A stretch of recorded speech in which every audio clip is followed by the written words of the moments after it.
Council meeting following the introduction of regulations to allow remote meetings in light of the current coronavirus pandemic.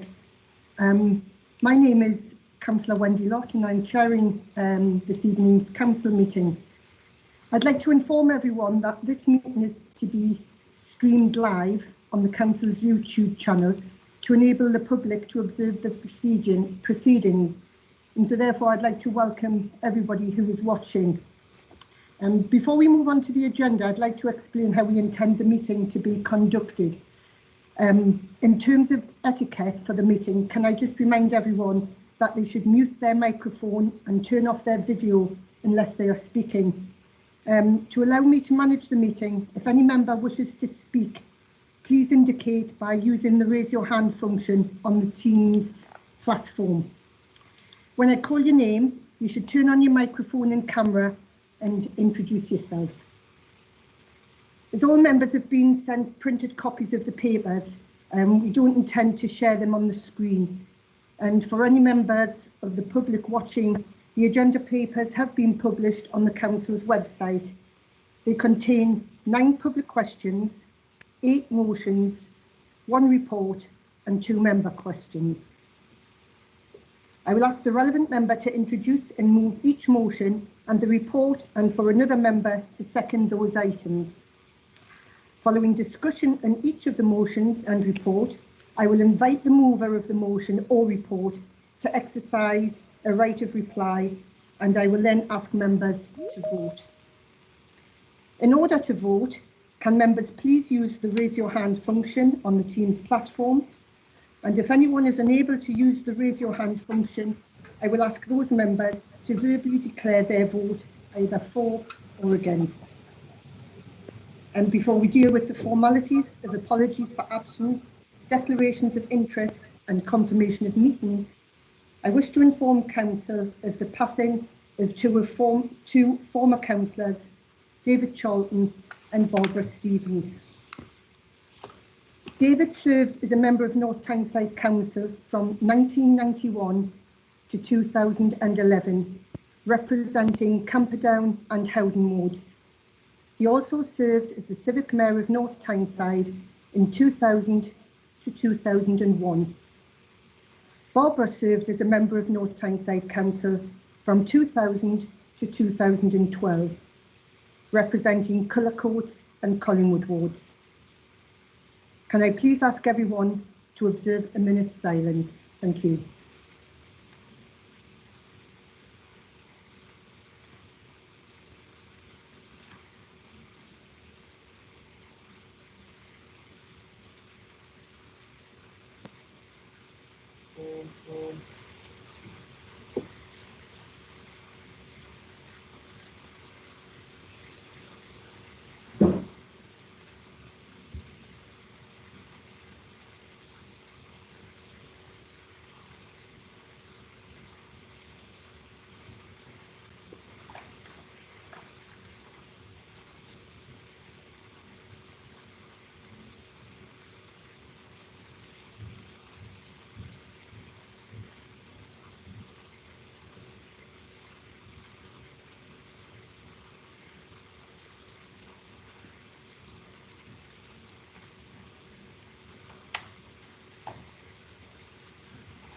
Thank you. Item 1, public questions. There has been 9 valid questions have been received from members of the public to be asked at this meeting, as set out on pages 3 to 6 of the Council agenda papers. 30 minutes is allowed for questions from members of the public, and in view of the numbers of questions received and the 30-minute time limit for dealing with them, I'm going to take the questions as read, but each questioner in attendance will have the opportunity to ask a supplementary question and will have up to 1 minute.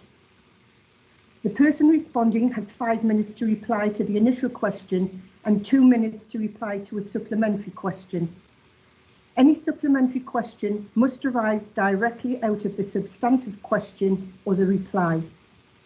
Before we go to those questions, I would like to inform Council that several more public questions were submitted for this meeting on a range of different topics. many of which related to the coastal cycle route. I asked officers to respond to those questions directly, as I considered that they would be answered in a more appropriate and timely manner in that way. Public questions 1 to 8 on the agenda papers all relate to the climate emergency, and they have therefore agreed that a single response will be provided at this meeting to cover all of those questions.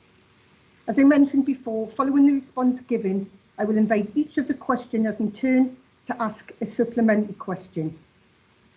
So, Councillor Johnson, will you please provide a response to the questions 1 to 8? Thank you. Certainly. Thank you, Chair. And thank you for all your questions raised in relation to the Climate Emergency Action Plan and those associated to more environmentally sustainable transit, travel and transport. And thanks to the Chair, she's asked me to consider all 8 responses into my single response. In July 2019, the Council declared a climate emergency, set the target to reduce the carbon footprint of the authority of the borough by 50% by 2023 and become carbon neutral by 2050, in line with the timetable set by the government. Because of the work that has been done, we are very confident of being able to hit our 2023 target, and that puts us in a strong position ahead of the curve. We have worked hard this year, despite the restrictions, and brought about by the coronavirus pandemic, to produce a climate emergency action plan. To do this, we engaged a range of organisations, including the Carbon Trust, interested individuals, and representatives of the community, which was noted by Cabinet in October. The plan provides the framework for reaching a carbon neutrality by 2050, and I am personally overseeing this as a responsible Cabinet member via the Climate Emergency Board that we commissioned. To address specific points raised in the questions, I will go through them point by point. So we are absolutely committed to delivering the action plan. The Council has declared an emergency. I reported twice to Cabinet in the past 12 months outlining, despite the national and international health crisis. Council set clear targets when it declared a climate emergency. The action plan does not contain specific recommendations, as has been suggested, rather it provides a strategic framework with suggested pathways to deliver the target. The Climate Emergency Board will oversee delivery on the priority themes identified in the plan, which include the decarbonisation of heat, transport, energy supply, including the increase of renewables, and decarbonisation into our waste strategy. In terms of timescales, we will be working as rapidly as possible, but as you would expect, in a considered way and with pragmatism, we realise that a number of barriers will need to be overcome, such as the availability of the relevant technology, capital investment, and the will and support of central government. Turning specifically to the point raised on transport, since the declaration of a climate emergency, we have secured substantial investment that has been used to retrofit engines in all bus services along our main trunk road, the Coast Road, reducing localised pollution and contributing to improved air quality. Additional investment is also been secured to further develop our strategic cycle network, with several new permanent links created and with more planned over the next 2 years. The successful trial of the coastal cycles lane has demonstrated the high level of demand for good quality segregated cycling infrastructure. The Seafront Cycleway was delivered out of Tranche 1 of the Emergency Active Travel Fund, which is specific funding for temporary schemes. We are now actively pursuing further funding to deliver a more permanent solution along the coast. The scheme around the coast is absolutely successful. However, there was clearly issues with it that we have addressed and we believe we can address when we bring along the permanent scheme. The success of the Seafront Cycleway is in part why we have successfully secured further funding from Tranche 2 of the Emergency Active Travel Fund to improve our cycling infrastructure. I can assure you all that schemes funded from this tranche have been independently reviewed by the Department for Transport, ensure they provide segregated provision of cyclists in accordance with the most stringent design guidance. As an example of how this will look is the provision of a 2 kilometre length of bidirectional segregated cycle lanes along the A191 Rig Lane, providing direct access from Whitley Bay among Seaton to the Cobalt Business Park and links into the wider cycle network. We are fully committed to delivering our ambitious strategic cycle network plan, as set out in the cycling strategy, and the usage and monitoring data collected during this temporary Tranche 1 scheme provides a strong evidence base from which to secure further investment in similar schemes. Finally, I want to emphasise that to truly make the Climate Emergency Action Plan work, we will have to continue to work with everyone in the borough to help us with the global challenge of protecting our planet from generations to come. The council alone cannot solve the climate emergency. We need to work together as a borough with everybody in the borough playing their part to ensure we meet our targets, and we council is absolutely committed to doing this. Thank you.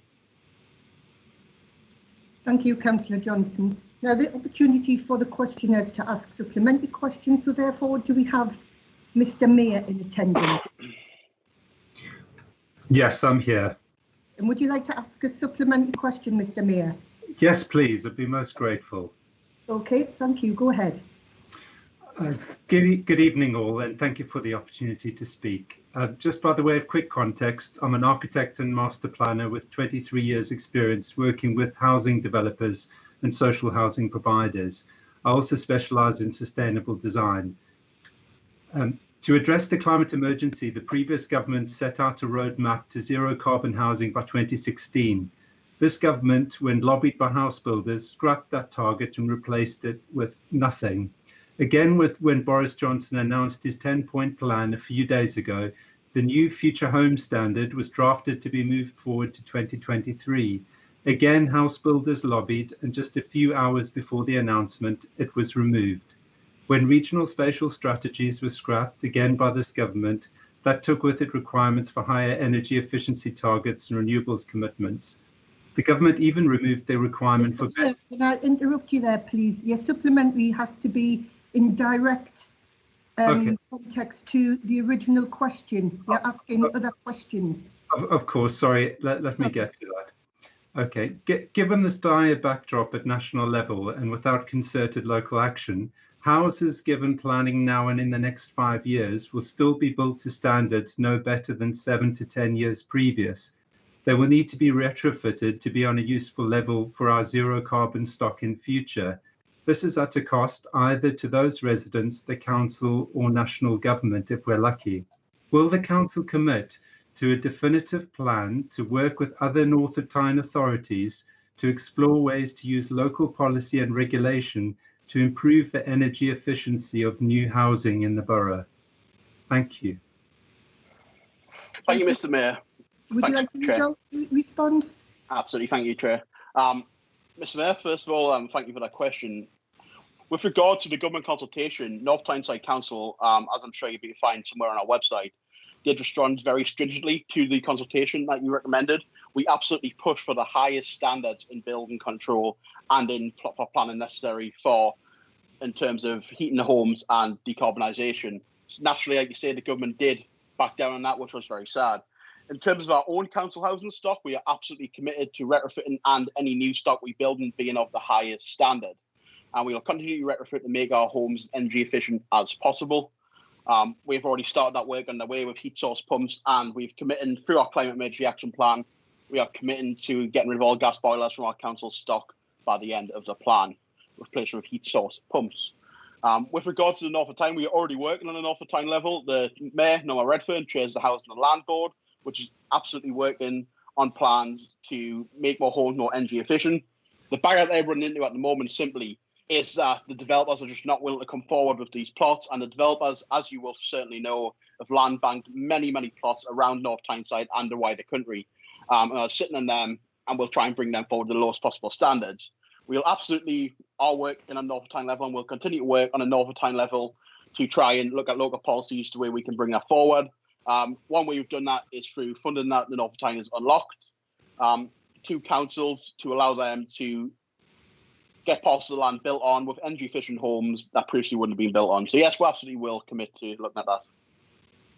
Thanks very much, Councillor Johnson. Do we now have Mr. Christie in attendance? Yes, Chair. Yep. Go ahead. Thank you. Yep. Thanks again for giving us the opportunity to ask the question to the council there, and thank Councillor Johnson for his response. In relation to the cycleway specifically, and I know tranche one's been mentioned about tranche two being DFT approved essentially. One of the things, or a few of the things that were noticed from the cycleway trial was the speed reductions of people driving within that particular area. However, one of the things that sort of come out a lot from that is actually whether or not tranche two will include the reallocation of road space from drivers, so potentially the roads which are dualled to allow for that bi-directional cycleways to take place. And interesting to notice that Cobalt Business Park is being used as sort of a hub by the looks of it for Tranche 2, but no mention at all about whether the town centres or the Silverlink are actually going to be included with that as well, since those are potentially hubs for the wider borough to actually access as well. And in relation to the wagonways are in dire need of actual updating as well, because they're not particularly safe for people to cycle along at night, and the cycleway has proved that actually people of all ages want to go on to or use good cycleways which make them feel safe, and I don't believe the wagonways make them feel safe. So in relation to the question I want to ask Councillor Johnson is, will Tranche 2 specifically follow the cycle infrastructure guidance as specified within LTN 120? Mr. Chris, as I'm sure you know, LTN 120 is the guidance, and it is what the government asked for. If that is in the situation, as I'm sure you've read the document, it refers to if possible, if at all possible, on a lot of occasions. But I can actually confirm that we will absolutely be reallocating road space when we look at Tranche 2. I just want to address a couple of your points, really, that weren't really included in your question, but were included in your statement. The Cobalt Business Park will absolutely be a hub, because that is one of the largest employment sites in the borough. In fact, it is the largest employment site in the borough. And eventually we will hope to get back into those situations where people are commuting to Cobalt Business Park. So there's right to be a hub. It's in the centre of the borough. But also, it's not just a hub because it's the Cobalt Business Park and it's where people are commuting to. It's also one of the central points in our borough that links to both our national cycleways, it links to the Coast Road cycleway. So it's not just the point because it's the Cobalt Business Park. That's not why it's becoming a hub. It's becoming a hub because it's right at the centre of our borough, and it links to all of the main cycleways in our borough, which includes the Silverlink, which includes linking down to Silverlink and beyond. The wagonways are part of our regeneration strategy, and the Deputy Mayor took a paper a couple of months back to Cabinet with regards to the wagonways. Improvements are coming on the wagonways, so they will absolutely be coming soon. We will always strive for the highest possible standards, and we will absolutely be including in our Tranche 2 will be segregated cycleway on the highway network. Thanks very much. Thank you, Councillor Johnson. Before I move on, can I remind the questioners with your supplementaries, can you keep it to a minute and relevant to the original question, please? Thank you. Do we have Ms Hawkins in attendance? No? Right, could we then move on to Ms Remfrey? Do we have Ms Remfrey in attendance? Yes. Okay, yes, Ms. hello. Yes, hello everybody, and thank you, Chair, for allowing me to ask this question. I really want to pick up on Councillor Johnson's last comment when he introduced the action plan by saying that the council is going to have to work with everybody in the borough. Absolutely. For example, looking at housing, you know, most of the housing in the borough is privately owned, and all these house owners are going to have to renew their, you know, change their boilers, retrofit in terms of increasing the energy efficiency of their housing. Private landlords, of whom unfortunately we have a lot in North Tyneside, you know, how can you persuade them to do that? Difficult. You have some really interesting ideas. There are some really interesting ideas in the plan for community initiatives, but how are you going to promote these? How are you going to get communities together to actually do things like that? So my question is straightforward. So how do you aim to involve everybody in the borough? No problem. Chair, am I right to answer that? Yep. Yes.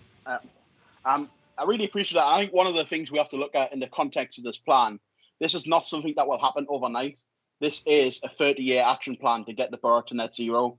So what we're doing at the moment is, as a council, internally, we create our climate emergency board. We are creating all the business cases for all the internal stuff we can do. But all the way through this, so as you might have seen earlier in the week, one way we try to bring people in is through our State of the Area event. The State of the Area event on Monday, Tuesday, busy week, so I can't remember quite what day it was.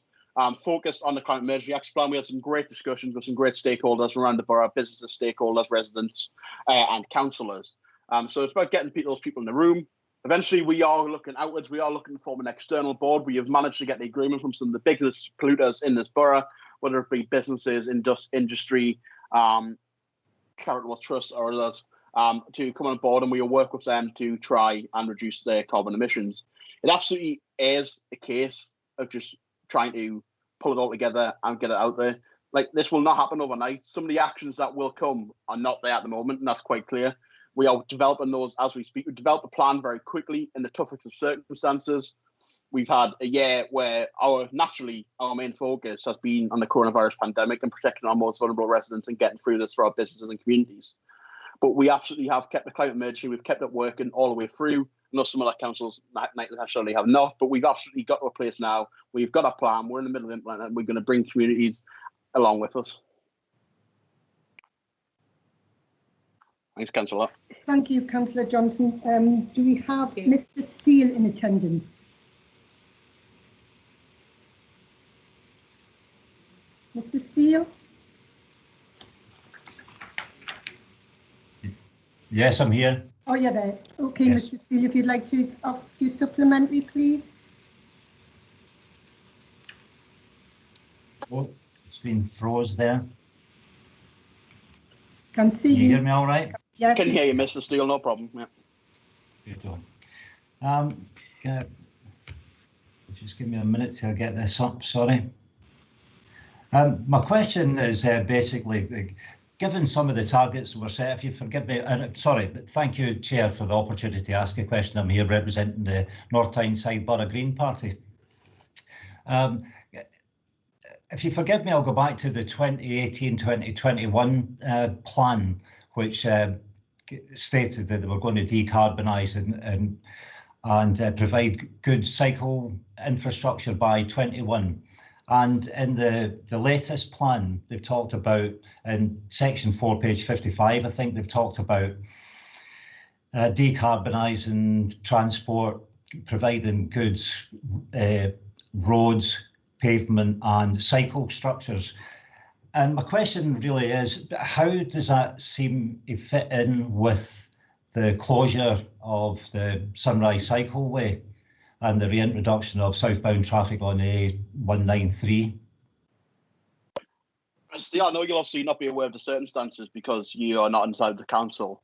Both the Sunrise Cycle, this coastal cycle path was very successful. We are not denying the coastal cycle path trial was not successful. However, there was very specific problems with the coastal cycle path. With regards to the Coast Guard, with regards to our coastal operations, there was delays to coastal operations, and I'm not prepared. I don't think any of the council in this borough will be prepared for coastal operations being delayed, getting to an emergency in this borough. We've absolutely got to work with those organisations to get through this and got way forward. We have got a great working relationship with them. They didn't object to the trial in the first place when they might have, because they knew it was going to be slight delays. We have got a great relationship with them. We are working through for our permanent feature on the seafront to come forward with regards to that. Thank you for your answer, Councillor Johnson.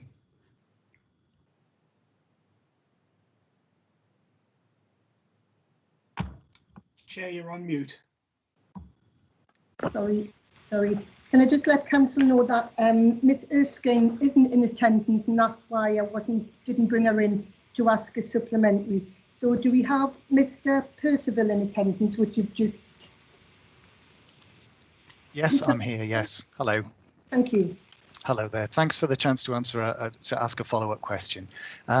Just picking up on the action plan, which has 4 potential pathways leading to net zero carbon.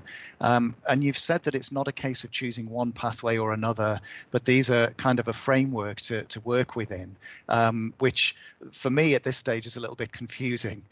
So the action plan, it sets out really well what has to be done, but obviously there's still a lot of detail on how it will be achieved.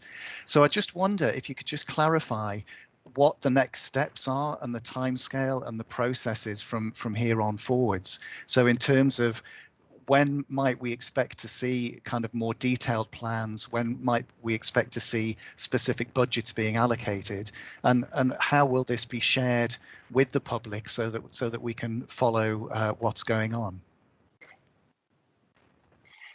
So internally, so specific budget being allocated internally in the council, we've already allocated specific budgets to certain projects. We've allocated about £10 million so far to projects included in the action plan. That will include the retrofitting at Kilnworth Depot, which will be a massive reduction in carbon there. We've allocated another 4.3 million to an LED lighting scheme, which will see a massive reduction, which will complete every light across the borough, except from the heritage posts into LED, which will see a massive saving. So in terms of internally, the Climate Emergency Board are now in the case of developing a business case on 10 different work streams, which will help with the councils. I'm just going to get those work streams up. So those work streams are, we have a housing work stream, organisational development, waste, communications, catering, internal fleet, built assets, borough-wide, transport, and energy generation. So those are the work streams internally in the council. We're preparing business cases on all of those at the moment, which will come forward for funding within the next year or so.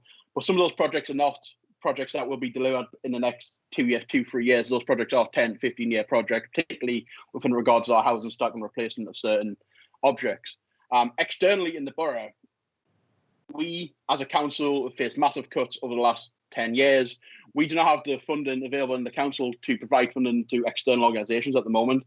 The government are going to need, as you well know, the government are going to need to come forward with real funding and real drive and determination if we are to achieve this, because whilst we can look internally at the council and we've got some real big plans to reduce the council's footprint, the council simply couldn't afford to help people replace petrol and diesel motor cars. The government announced a 2030 ban of petrol and diesel motor cars. Some of our poorest community will not be able to upgrade their cars, sadly. By that time, the government need to come forward with a grant or a strappage scheme. It's all sorts of things. Someone mentioned before, in people's housing boilers. So a lot of people have old, inefficient boilers. The government are going to need to come up with a scheme to get those replaced. It's internally, we've got plans and we've got funding in place. Externally for the borough, we've got plans, but the government need to step up to help us fund those in order for that to take place. Okay, thanks for your answer.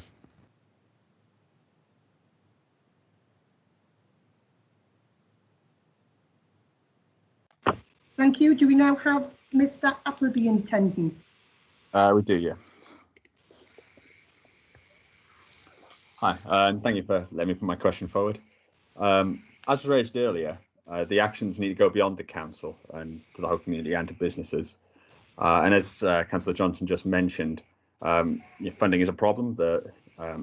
Yes, there needs to be money put forward for dedicated programs to deal with these particular issues, but also there's a need to make sure that all the other council spending is also having a positive impact. And one of the ways this can be done is through procurement policy. There's lots of potential there. You can have from things like mandating reporting requirements so that you can have a better understanding of kind of the scope 3 GHG impacts that the council has. You have contracts that require ongoing improvement from suppliers, or you can put environmental credentials into things like tender assessments so that people are required to make the grade or compete on being greener. I know the procurement policy was recently updated, but it didn't strengthen the environmental measures, which is a shame. But these sort of measures are relatively quick to implement. They reach out to people outside the council and have a wider impact. They're low cost to the council to them because they're not actually having to drive them, and they have a cumulative impact because over time you build up more and more contracts that are requiring continuous improvement. Then it has a huge net benefit with this fund without dedicating funding specifically for these measures. And so the sooner you start doing it, the sooner that sort of starts to build up. Is the council going to take the opportunity and take advantage of this? Could you? You could take an officer to start putting together a proposal right now and. Mr. Appleby, your time's up for your supplementary question. Sorry, by the next meeting, could have something ready to take forward. Is this something that you're looking to get on with doing quickly? Well, with how council procuring works, thanks, Mr. Appleby. Unfortunately, it is not always possible. We absolutely always will aim to get the most greenest and best procurement that we do. Unfortunately, it's not always possible. That is our aim to get. That is always not always possible because cost is an issue. With over £100 million cut from our budget in the last 8 years, value for money for the residents is the main aim of this council. And sadly, at the moment, unless the government fancy stumping us from cash, that is value for money will be the aim for the residents in terms of procurement. Procurement's done on the regional level as well, so we'd have to get agreement with our councils in the area. It's not just North Tyneside for some issues. There's some stuff our council procures on its own, but a lot of procurement we do through NEPO. So there's something we're looking at. There's something we have a plan on, but overnight going to change in terms of value for money. Will have to be at the heart of that as well. Contracts could run up into 10 to 20 million pounds, and the council wouldn't be in a good situation financially if that was the case, if we included that in immediately. So we are working on that, we are looking at that, but it's not something that can happen overnight. Thank you, Councillor Johnson. And thank you, Mr. Appleby. Now we move on to question 9. Councillor Hall, are you in attendance?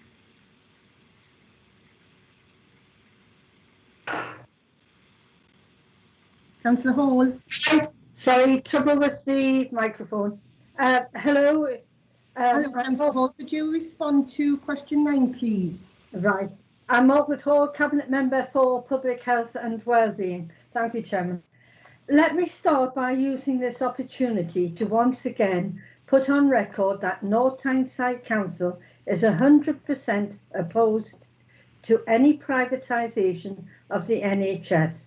And as long as Labour remain in control of North Tyneside Council, it shall remain opposed to any privatisation of our precious NHS. It gives me great pleasure to inform Council that the question has already been actioned. Members of Adult Social Care, Health and Wellbeing Subcommittee are taking part in the Clinical Commissioners Steering Group, which will be evaluating the pilot of Livy, which this question is about. The CCG Evaluation Group will take the results of the evaluation to Adult Social Care, Health and Wellbeing Subcommittee for consideration by the whole committee. The evaluation of the pilot will be under the full scrutiny of all committee members. We agree that North Tyneside CCG should not be putting healthcare into the hands of profit-making companies. They also know that new and changed services in our local NHS always get the close attention of North Tyneside Council. This has been demonstrated by Adult Social Care, Health and Wellbeing Subcommittee calling in the CCG's Livy pilot for scrutiny. We've seen this year exploitation of the NHS by private businesses for huge profits by friends of government. A great example of how not to trust commercial arrangements. I look forward to the evaluation of the Livy contract coming to Adult Social Care and Health and Wellbeing Subcommittee. Thank you, Chairman. Thank you, Councillor Hall. Do we have Mr. Wally in attendance? Yes, I'm here. And would you like to ask a supplementary question, Mr. Wally? Yes, I would. Thanks. Yeah, right. You have a minute to do. Thank you. Thank you. I've got the minutes here from the council meeting in January this year, and Councillor Hall stated then, can I assure that there's no way North Tyneside Council would agree to privatisation of any sort in North Tyneside. We work together with the NHS and with the CCG. So that was a statement made in January. I'm puzzled how it's got to a state now where Livy GPs are working in North Tyneside. We need to be proactive in expanding our NHS to carry out such health-related work. We should be supporting local GPs to manage this sort of service. So these Livy GPs are now working privately in North Tyneside. Can I ask what specifically the council will do on the Health and Wellbeing Board to make sure that this does not happen again in North Tyneside? Thank you. Thank you. Can I just point out that we haven't agreed to the Livy work in North Tyneside. In fact, by virtue of calling it in for scrutiny, it shows that we will be taking consideration of this scrutiny at Health and Wellbeing should it come back to there. Thank you. Thank you, Councillor Hall, and thank you, Mr. Wally. I think that is the end of public questions. So can I thank those members of the public who have joined this meeting to put their questions. Thank you. We now come to item 2 of the agenda, apologies. I have received apologies from Councillor Francis Weekman. Do we have any other apologies for absence?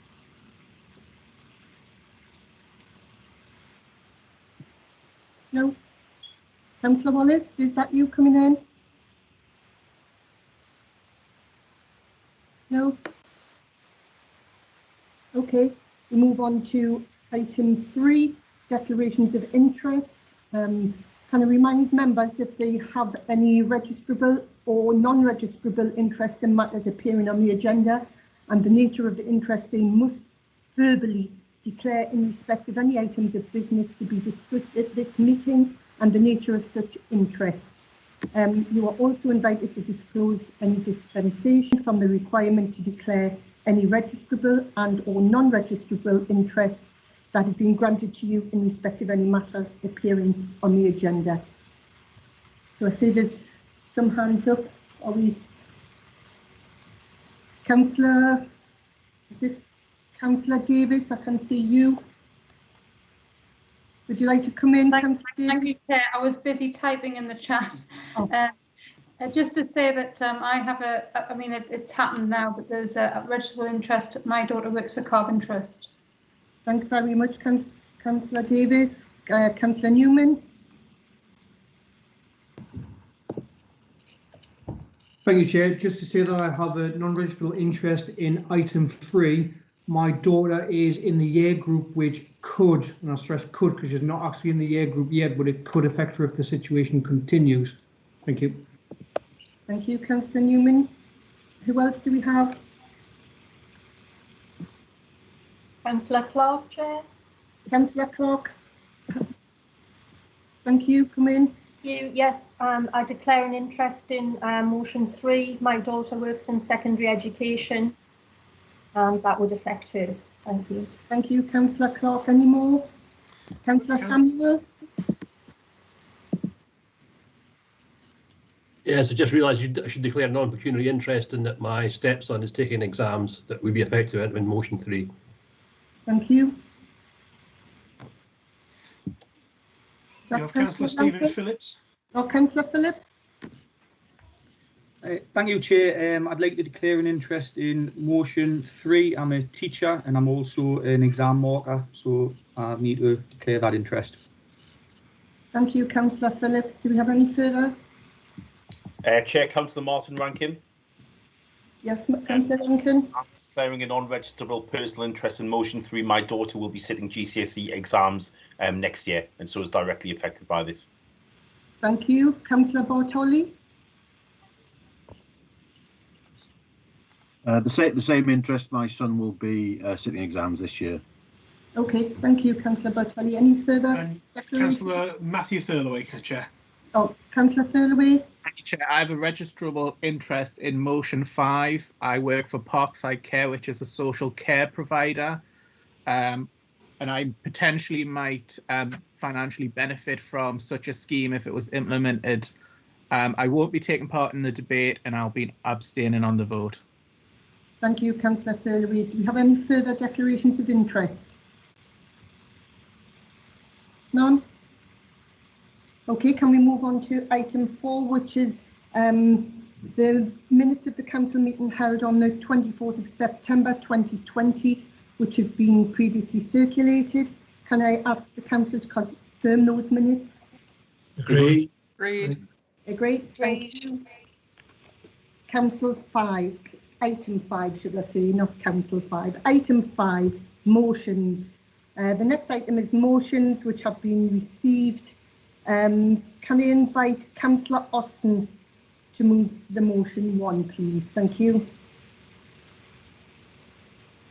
Thank you, Chair. I'm delighted to be proposing this motion to Council tonight.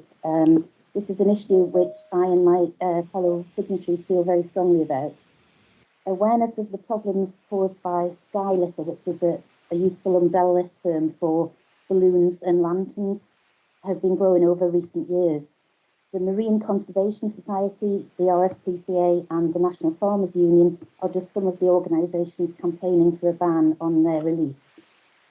Most of us who use social media or look in the press will have seen awful photographs of birds tangled in balloon strings, or seen stories of animals which have died of starvation after ingesting balloons, and sometimes even the frames of sky lanterns themselves.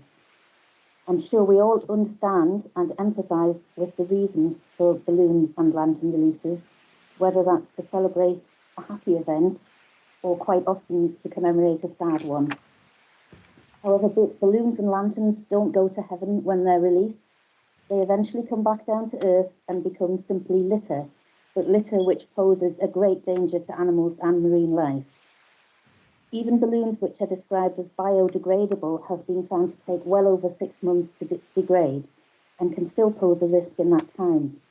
Balloons which land in the sea can take even longer to break down and are easily mistaken for jellyfish or other prey by marine creatures. The list of marine species evidenced to have been affected by balloon entanglement and or ingestion includes dolphins, whales, turtles and seabirds, and so far includes over 170 different species of marine life. Sky lanterns bring the additional risk of fire. There's no way of controlling how far they travel or where they might land, and some are still alive when they return to the ground.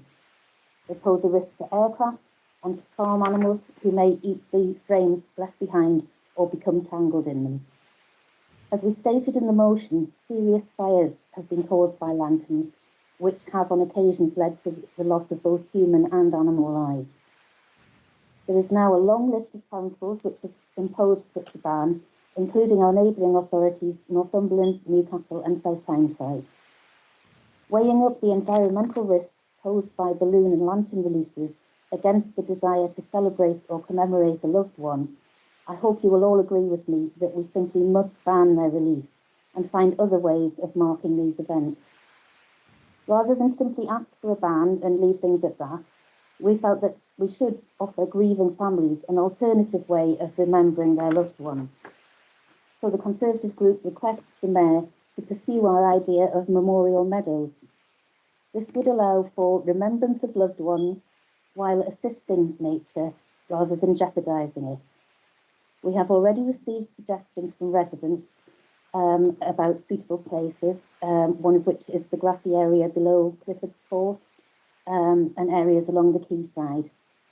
This is a non-political issue of huge importance environmentally and of great interest and concern to our residents, and I hope all members present will support our motion. Thank you. Thank you, Councillor Austin. Do you have a seconder?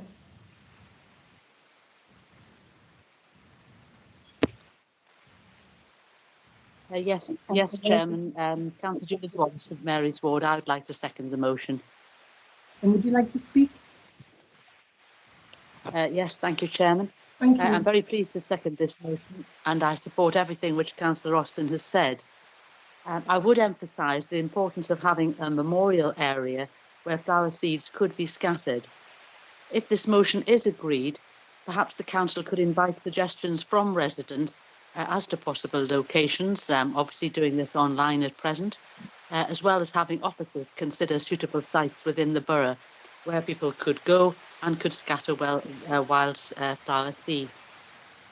Furthermore, I think perhaps this is something which the staff in bereavement services could draw to attention of mourners when they are in touch with them following the death of a loved one. This motion will, I believe, contribute to improving the borough's environment, both for residents and for animals, both domesticated animals and wild ones. I note that a motion further down the agenda relates to fireworks and the potential damage and distress caused to animals through them. I think that these two motions taken together will both lead to improving the environment, and I do hope that all members will support them. Thank you. Thank you, Councillor Willis. I'll now invite members to speak to the motion. I see, Councillor Johnson, you have your hand up. Would you like to speak, or is that from a previous? Yeah, but I'd like to speak, Chair. Okay, thank you. Fully happy to on behalf of the Labour Group, we're fully happy to accept this motion. There is stuff we will need to consider further on the cabinet level. as Councillor Wallace suggests, but the Labour Group's fully happy to accept this motion, so I suggest we move to the vote, Chair. That's great, thank you. Is anybody else would like to speak on that? No? Right, we go straight to the vote. Councillor Wallace, you have your hand still up. Would you like to? Hello? Sorry, Chairman, my error. Okay, can I invite the mover? Would you like to reply, or would you like to go straight to the vote? Chair, if I may, Councillor Dark, Eddie Dark has his hand up. Oh, I cannot see. Oh, Councillor Dark. I'm just voting for it. Oh, okay. Would the mover like the right to reply? You just want to go straight to the vote? The vote? Okay, we'll go straight to the vote. Can we ask all members in favour use the raise their hand function within the Teams system, please?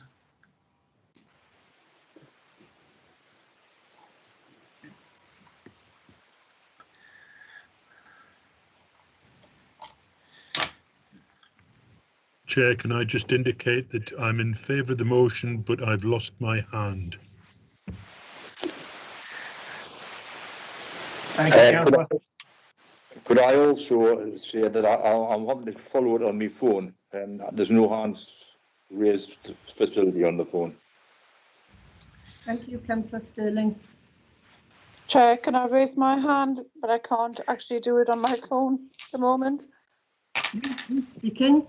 Councillor Pam McIntyre. Oh, thank you, Councillor McIntyre. Did you get that, Mr. Robert? I did indeed, Chair. Thank you. Thank you.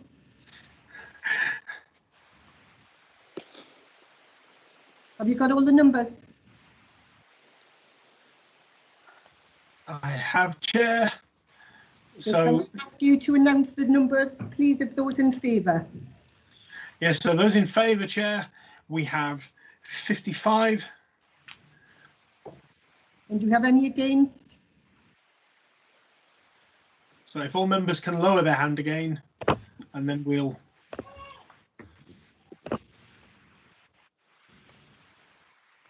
Okay, and do we have anybody against?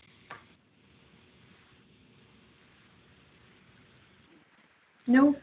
That's none against, Chair. Okay, so therefore the motion is carried. Thank you. Motion 2 is, can I invite Councillor Brockbank, please, to move the motion?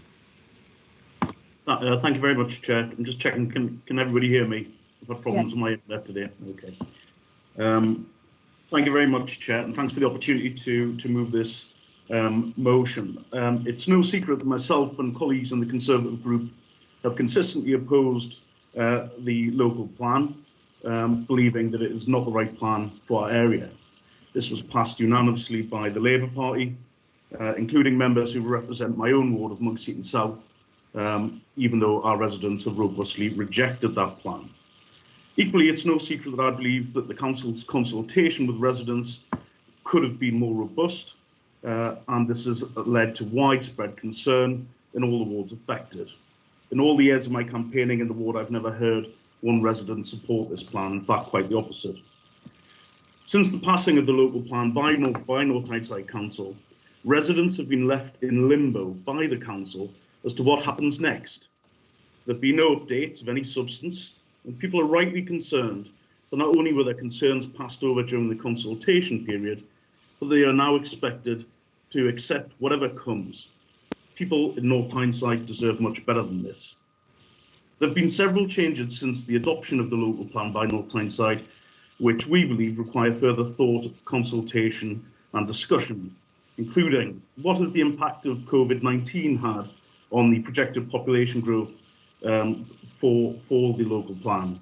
Do we require the number of homes that's already been set out, or should that number be adjusted? What impact has the recent government planning permission reforms had on council's approach to applications to build on the land? What safeguards can the council provide to already worried residents that they will not use possible reforms to railroad yet more housing in already precious green areas? We live in entirely unknown times where residents in every ward need stability, security and inclusion. Yet at the moment they are left with unanswered questions, worries, and feeling that they've been left behind by this council's approach to housing development. The government has brought forward reforms to the planning system. The Chancellor has set up unparalleled support for infrastructure development, which I'm sure North Tyneside Labour will want to welcome at some point. The Northumberland County Council has shown that a review of previous plans is indeed possible where there's a political will. This council not only needs to talk the talk, but to walk the walk on their reportedly keen approach to listening to residents. Recognise that people remain opposed to this local plan and are worried that the plan is already years old with no update being provided.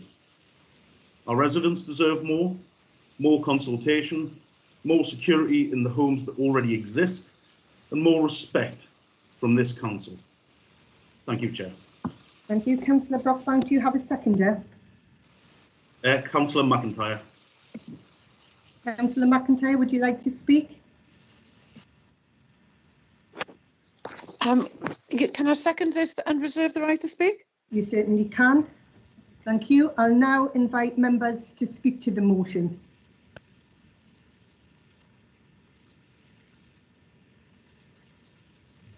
Councillor Bruce Pickard, Chair. Councillor Pickard. Okay, thank you, Chair. Really, the Conservatives once again have put forward unrealistic demands in an attempt to undermine the North Tyneside local plan. Yet they fail to appreciate that the plan was drawn up under the Conservative government advice, inspected by a Conservative government appointed inspector who concluded the plan was. It took into account, as it was required at the time, the 2012 population projections and the updated 2014 projections. In the motion, they state the government's planning reforms will have a significant impact on the delivery of home building across the region and the country. These reforms were not known at the time of the development of the North Tyneside local plan. Well, they're correct. They already are having a significant effect, with offices being turned into unsuitable housing and a reduction in the local planning committee's powers and resulting in less safe for residents and a greater freedom for large developers. They also quote, I believe, the population growth projections, which were used by the council to predict the number of incoming residents to live in these properties, relies on older data than is currently available. As such, it is my view that the local party is predicated on an out-of-date information that may well impact the number of homes required. This is a further attempt to lower the number of houses required, and once again demonstrates their complete lack of understanding of their own government's proposals. As you will see, this motion will have the opposite effect, as any changes both under the interim arrangements and when the white paper becomes legislation will not only increase the number required, but will take away the right of local residents to have any involvement in the housing numbers. Our local plan established a requirement of 16,593 new homes to meet the needs of the borough over the period 2011 to 2032. This equates to an average of 790 homes per annum. Since the adoption of our local plan, the government have made national changes to calculating the housing need and has changed the way in which local planning authorities calculate their housing requirements. If we want to change our existing plan, we will have to use the interim changes introduced. Under this procedure, it states, the current method sets the baseline using a 10-year average on the 2014 base national household growth projections. So to quote the more recent information, it is irrelevant as it's not taken into account by their own Conservative government. So although the data up to date, it is not allowed under the government legislation. However, also under this new requirement, in North Tyneside, the indicative assessment and housing need is expressed as a minimum figure of 824 homes per annum, an increase on our present figure of 790. But local planning authorities with an up-to-date development plan can continue to use their own figures, so we do not have to use these increased figures. Any new plans will require the use of the new figures, therefore our plan protects our local figures at the lower end. However, the planning white paper, it's just that, it's not legislation, and therefore any change to our plan would have to be under the existing legislation I have just described. If the Conservatives are hoping the white paper will reduce the figures, I think they need to think again. The recent members' briefing went into great detail about how this white paper will undermine even further the rights of local communities to have any say in the development in their area. The white paper proposes to introduce binding housing requirements that identify once again the minimum number of homes that a planning authority must plan for. This is so the government can increase the figures nationally to over 300,000 per annum. Based on the proposed new formula, the annual housing requirement in North Tyneside will be expected to increase to 884 dwellings per annum. Pickard. Another increase, I'm nearly there. And as far as the public are concerned, the government document announces local authorities spend time and money estimating the need and numbers are heavily contested at examination. The standard method is designed to cut this time and ensure the plan-making process focuses on how and where homes can be built, how they can be designed, and how the infrastructure can be aligned, rather than time-consuming debates about the number of homes. An arrogant statement applying there's no room for local involvement. Chair, I would therefore ask the Council to oppose this proposed motion as it has a counter effect to what it already has and would decrease the involvement of our residents and increase the number of homes imposed by government, not negotiated. Thank you. Thank you, Councillor Pickard. Is there anybody else that would like to speak to the motion? No? Can I now invite the mover of the motion to exercise the right to reply? Yeah, thank you very much, Chair. Thank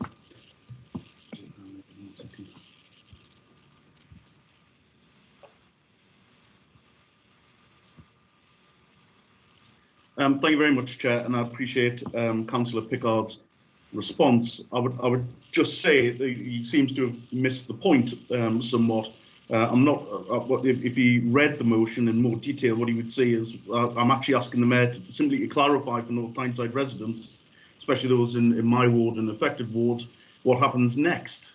People in my ward don't have the gift of clairvoyance that he clearly does. And I would simply invite him to come and knock on some doors in Monkshaven South and ask what the public really want. It is deeply disappointing that the Labour Party seek to shift the blame to central government for their own local plan. The key issue here is consultation, which residents do not feel was robust enough, and the current residents have raised repeatedly their concerns around the impact on the local community, the impact on infrastructure, the impact on housing prices, the quality of life and environment.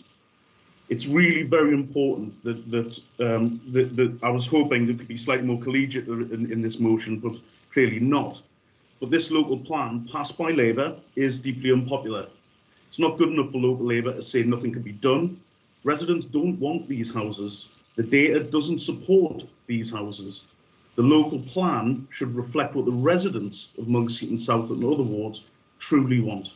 Thank you, Chair. Thank you. We'll now go to the vote. So can I ask those in favour of the motion to indicate by using the raise your hand function?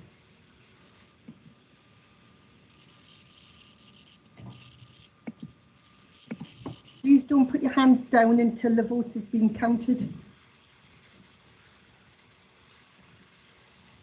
Is there any more members who wish to vote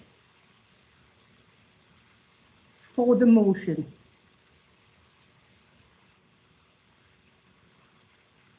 Councillor, Mr. Roberts, do you have the numbers for those in favour? I have, Chair. We have 7 in favour. 7 in favour. So can I ask those who wish to vote against the motion to indicate by using the raise the hand function?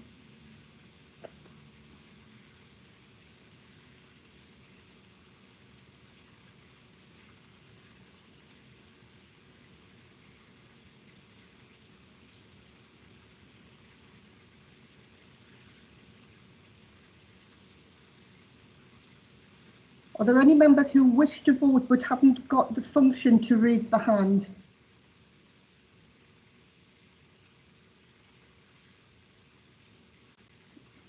I can see on my screen that Councillor Sterling seemed to have his hand in the air physically. I don't know if that was counted or not. Right. Councillor Sterling, yeah, the hand's raised there. Mr. Roberts, do you have the number for those against the motion? Can I check, Chair? Councillor Frank Lott, I know you were having difficulties earlier. Councillor Frank Lott, are you in favour or against the motion? Thank you. I did try to use my hand on that occasion. I'm against the motion. Thank you, Councillor. And Councillor McIntyre also had previous difficulties. I'm just checking to make sure that we've got everybody. Councillor McIntyre, are you for or against the motion?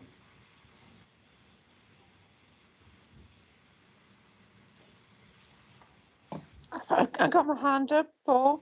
Can you not see it? Yeah. It wasn't. Mr. Roberts didn't catch. That's fine. I'm just making sure that everyone who had difficulties previously is now okay. Okay. Do we have Chair? The numbers for the against? Yes, Chair.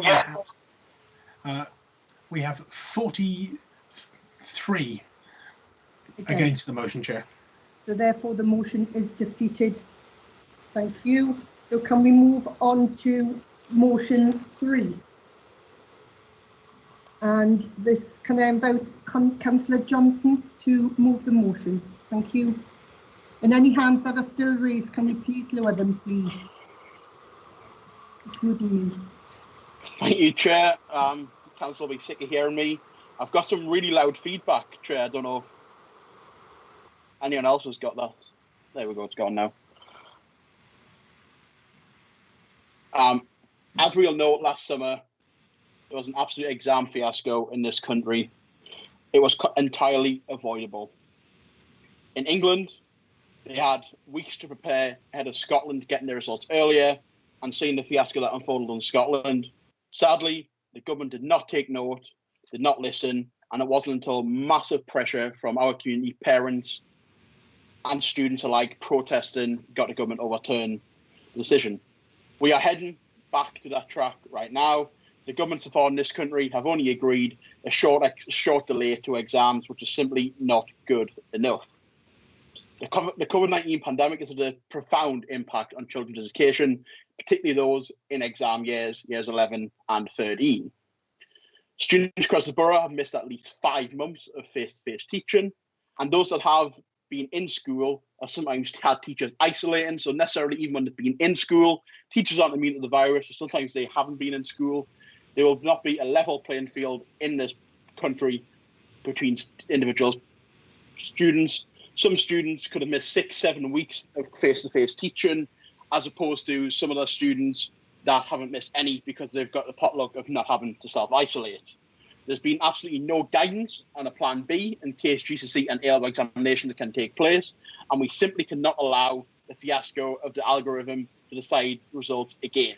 It was the poorest kids in this country that suffered because of that algorithm. Kids that have their hopes and dreams temporarily dashed last summer of going to university. Education for some is their route out of poverty. For some, they had a tumultuous couple of days last year where they didn't think that was going to become a reality, because previously an algorithm decided that people in their shoes in their school in the past hadn't done good enough, so they shouldn't do good enough. It is simply not good enough. Despite pupils being back in school, again, I know of one student at a local school, Church Community College, who was on his 3rd period of 14-day isolation. I know from not immediate family members, but I know from family members that, again, who have been positive for the virus and have missed 20 to 30 days of schooling already on the 26th of November. It's simply not good enough. There would be, again, a national outrage if they end up in a situation where, because of short delay to exams, we're going to have a massively unlevel playing field for students, and we can't allow that to happen. We're going to end up in a situation where results are going to be skewed again, and the government might well rely on an algorithm. I would hope every single councillor in this borough wants to put our students first. As I've previously said, education is the route out of poverty for many and the route to greater things for many others. We simply cannot allow our young people's future to be harmed by this government. I just hope everyone in this borough, every councillor, will support this motion. Thank you, Councillor Johnson. Do you have a seconder? Hello, Chair. It's Councillor Martin Rankin. I'm going to be seconding this motion. And would you like to speak to the motion? I would, thanks, Chair. So I know firsthand the difficulties that students are facing because my daughter is in the final year of GCSEs. She should, and her friends should, be getting 70 weeks of tuition across 2 academic years. However, because of the weeks lost from March to July, and also a shortening of school days to deal with the pandemic from the point of view of the numbers of kids in schools, then that's been shortened down to around about 50 weeks so far. Now, she's also just coming off the second isolation that she's had since September, and some of her friends are now on their third. So when you take that down, that's going to be roughly 46 weeks of face-to-face tuition against around about 70. And the government's response to this is simply to extend teaching by another 3 weeks.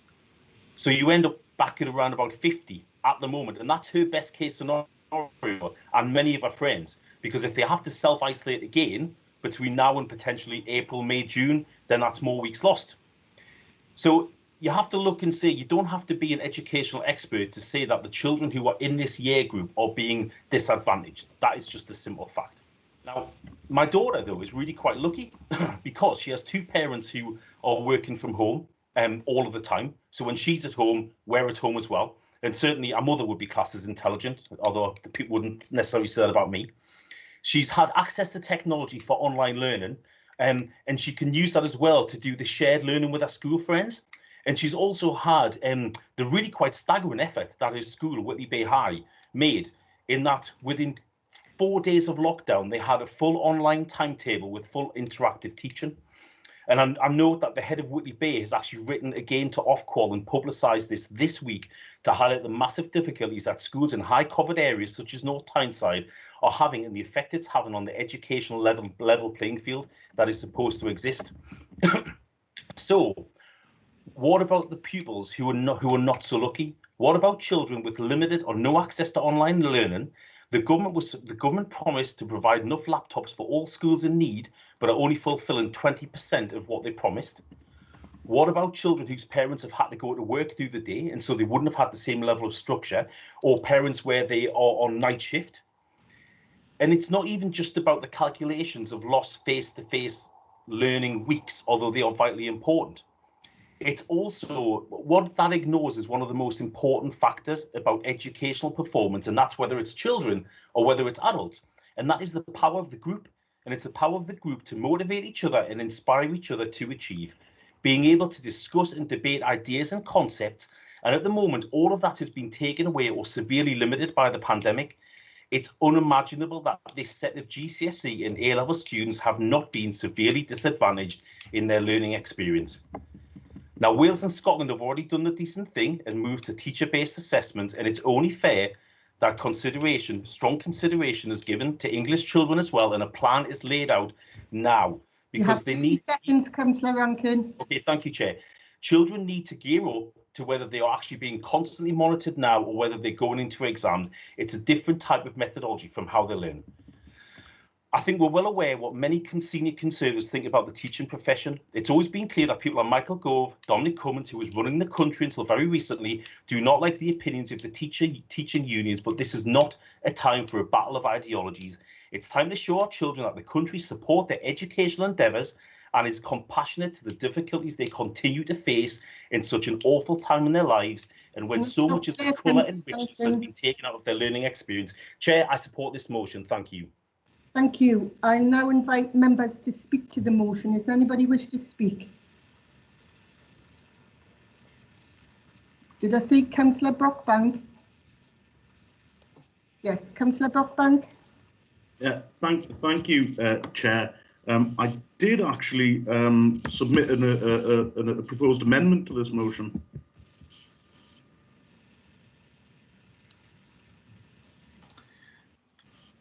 That is correct. We have received a proposed amendment to the motion, Chair. That amendment obviously will need to be moved to Council by Councillor Brockbank. It will need to be seconded and then it will need to be considered by Council prior to voting on the main amendment. Okay. So the main motion. If it assists members, I can share the terms of the proposed amendment on the screen. I think that would be helpful, Mr. Roberts. Thank you.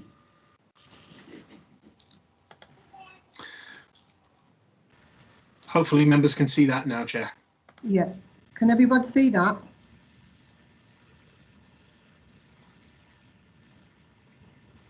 Yeah. So, Councillor Brockbank, would you like to move the amendment?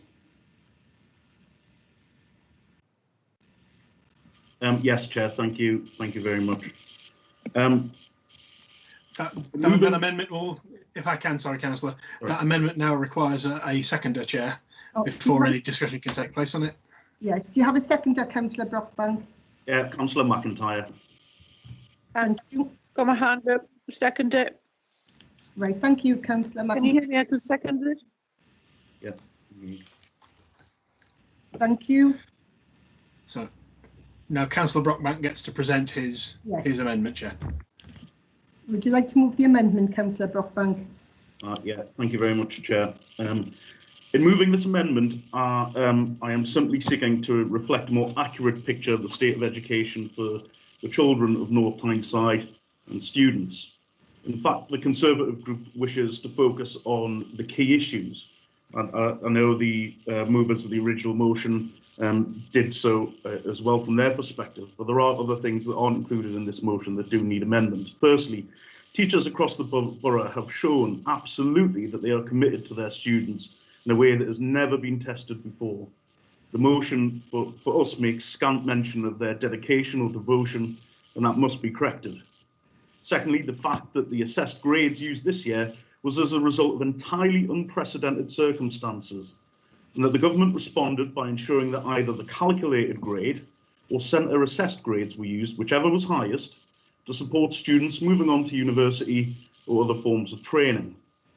Thirdly, the need to rely on local expertise in our teaching profession to creatively support, as Councillor Rankin has pointed out with his daughter's own school, our students in catching up, rather than just looking to central government for a lead and then criticising any suggestions made, as hardly represents local democracy in a good light.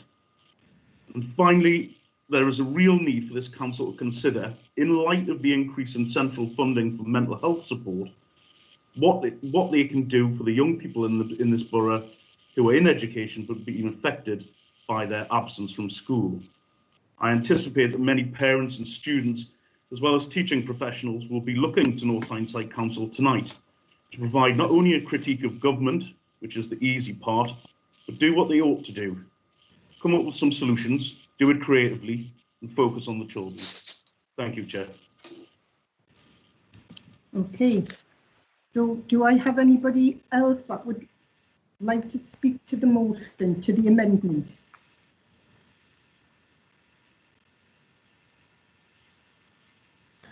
Councillor Johnson. Thank you, Chair. I'm not surprised that once again Councillor Brockbank has completely missed the point. I don't see anywhere in my motion and the Labour Group's motion where it says we think examinations should be cancelled. We believe that examinations should be reviewed and relevant to the content in which students have covered throughout the year. We absolutely believe fundamentally teachers have done a heroic job throughout this pandemic, and it's absolutely true.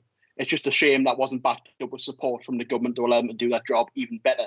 I know a school in my ward was promised 27 laptops, they received 2. Another school promised 38 laptops, they received 4. Those are in two very deprived parts of my ward, and it's simply not good enough that students in those areas will be going without face-to-face teaching. The social mobility and life chances of students across North Tyneside will be negatively impacted by cancelled examinations, especially the most disadvantaged. That is simply not true. The centre assessed grade for most of the working class students and the most disadvantaged students was significantly higher than the algorithm grade that they got, because the algorithm doesn't take into account individual performance, takes into account past school performance. We absolutely want to put the powers in teachers' hands. So if Councillor Brockbank actually read our motion, you'll see it says work immediately, publish the plan B, should circumstances require to be cancelled, not cancel exams. It says work with teachers and school leaders, go with a robust system of assessment should examinations not be possible. This group and this Labour group is not proposing we cancel examinations. We're proposing that we come with a robust system of assessment to allow that to take place. We also want to see what support the exam boards can give. I just think Councillor Brockbank's motion again has just missed the point of this motion, and I'll be voting against this amendment. Is there anybody else that would like to speak to the amendment? No? Can I offer the move of the amendment? Chair, Councillor Early did put his hand up. Sorry, Councillor Early, I can't see your hand, sorry. Councillor Early. Thanks, Chair.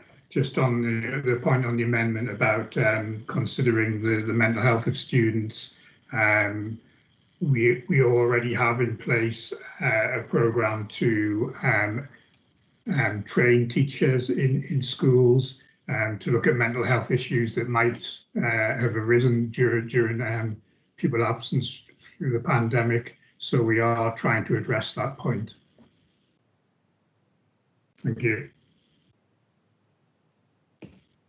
Okay, can I now invite the mover of the amendment to a right to reply?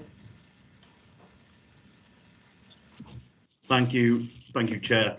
I'm not surprised Councillor Johnson takes the view he does, but the entire point of the amendment was it's all well and good to talk about the national picture, which is entirely appropriate. The point he's missing is that we're North Tyneside councillors. This his motion really is far more fitting to a Westminster audience than the residents of North Tyneside. And what I was trying to do in my amendment was try and creatively and collaboratively work with the Labour Council in making some suggestions about utilising the expertise from our teaching professions, focusing not on blaming government, but actually coming up with solutions and making sure that the mental health of our children is absolutely at the forefront of this. I find there's no mention in any great detail in their motion about mental health, other than talking about self-isolation. I think it's a far more acute crisis than Councillor Johnson has alluded to. I think it's very sad that he can't put politics aside and focus on North Tyneside's children. Thank you. Right, can we now we'll call a vote on the amendment. So those in favour of the amendment, can you please raise a hand?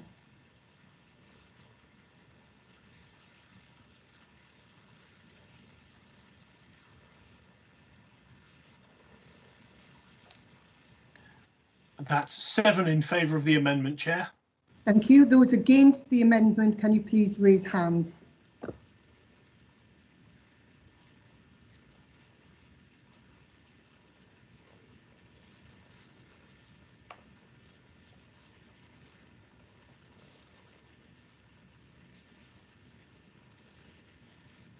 His phone is just going to lolly. Mr. Roberts, do we have the numbers of those against? Yes, Chair, I have. I'm showing 47. Sorry, the numbers are dropping. It may be members who were voting in favour previously who are taking their hands down. I currently have 45 against the amendment, Chair. Okay, so therefore the amendment is not carried and the report in its original form will be considered by Council. Thank you. So do we now go to motion 4? So we're now on to the substantive motion 3, Chair, which is the motion that it's all right that Councillor Johnson put forwards. Could I remind all members to lower their hands once the vote is concluded? Thank you, Chair. Right.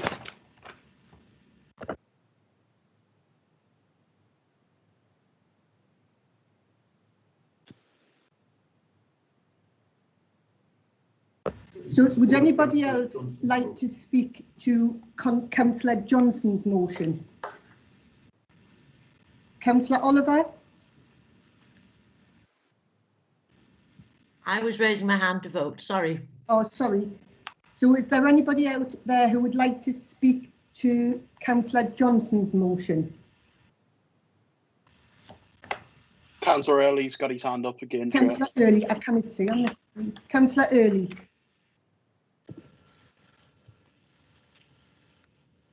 Thanks, Chair. Since the start of the pandemic, our schools, teachers, heads and school improvement team have worked incredibly hard to try and mitigate the effects of the pandemic upon our children's education. Yet there is no doubt that the effects have been severe. Since schools reopened in September, the situation has remained extremely challenging. Although to date only one of our schools has had to close, the impact of those term has progressed and the rate of infection has increased in our region. The impact of the rise in the number of COVID cases and outbreaks in schools and the subsequent isolation required has become stark.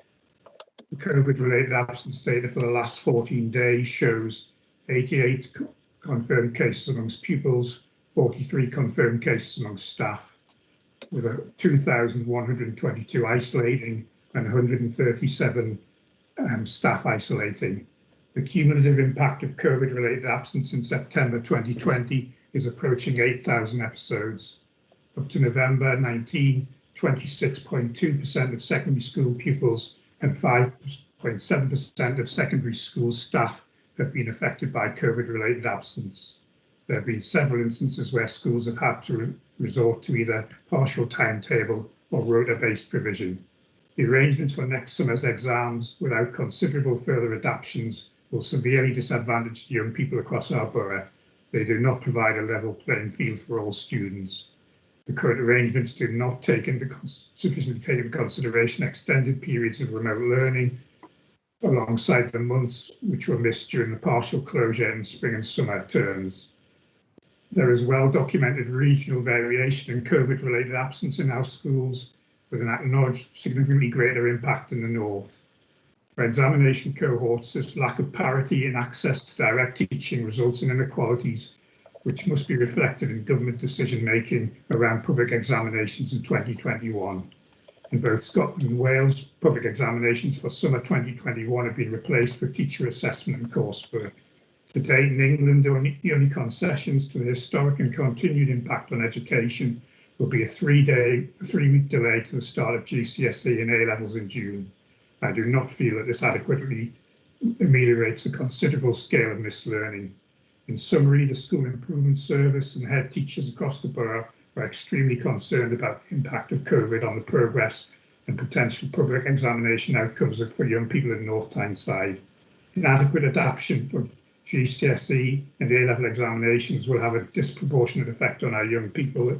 It is important that as a local authority, we add our voice to the school leaders who have already expressed concerns to government and Ofqual on these crucial issues and lobby at the highest level for all public examinations for 2021 to have significantly reduced content achieved through increased choice in examination papers. If this cannot be guaranteed, summer 2021 public examinations should not take place and should be replaced by centre-assessed grades based on internally moderated assessment data and evidence of attainment. For these reasons, I will be supporting this motion. Thank you.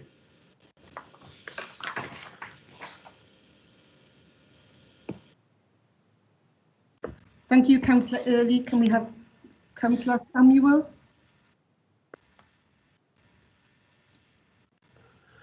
Hi, Chair. Sorry, Chair, I wasn't intending to speak to this motion, and I will be extremely brief, but I would really just urge the Conservative group. I know your amendment was defeated, but I think it's really quite important and that we have a unanimous view in this council on this particular issue for the sake of all our children that are taking exams this year.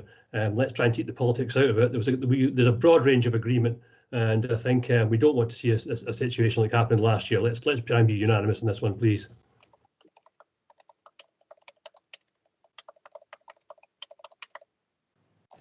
Thank you, Councillor Samuel. Councillor Newman.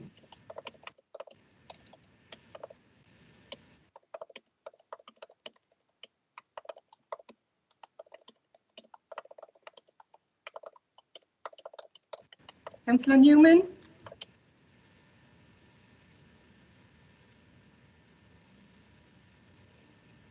Have we lost him? Sorry, Chair, I think that was an accident. Accident. Okay, if anybody's had their hands up for voting in the past, can you check that your hands are all down, please? Thank you.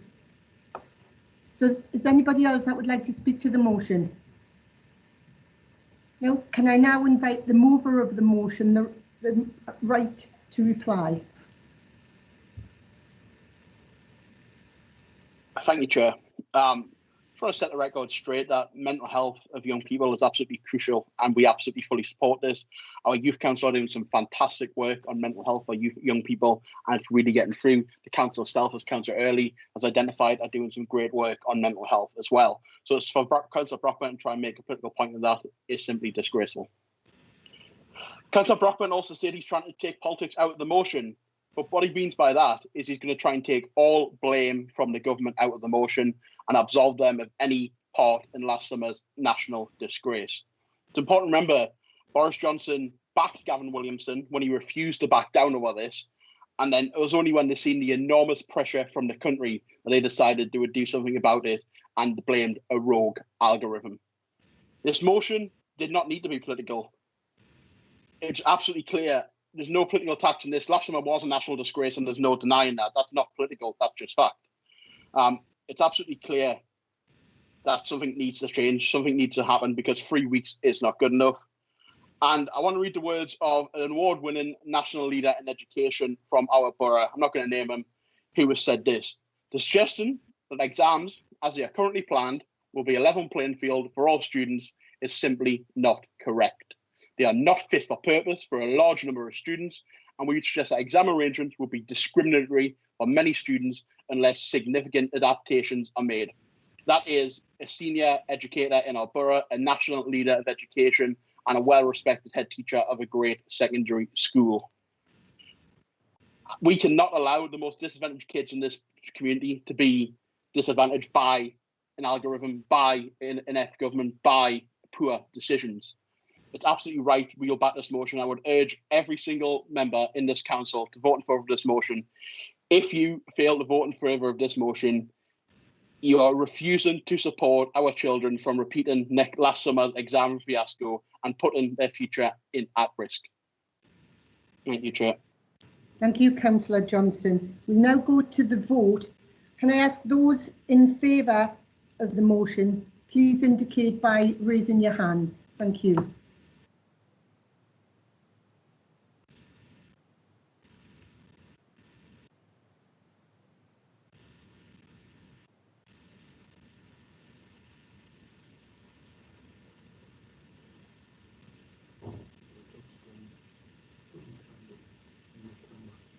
Councillor Sterling, is that your hand raised?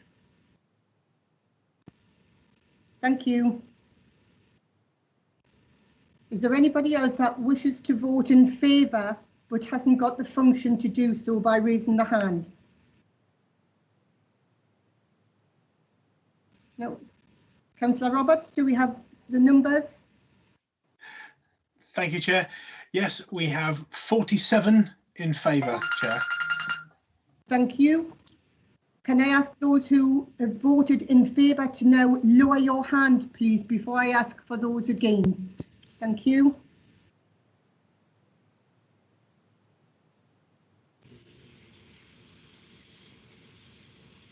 Can you, Councillor Samuel, your hand is still raised.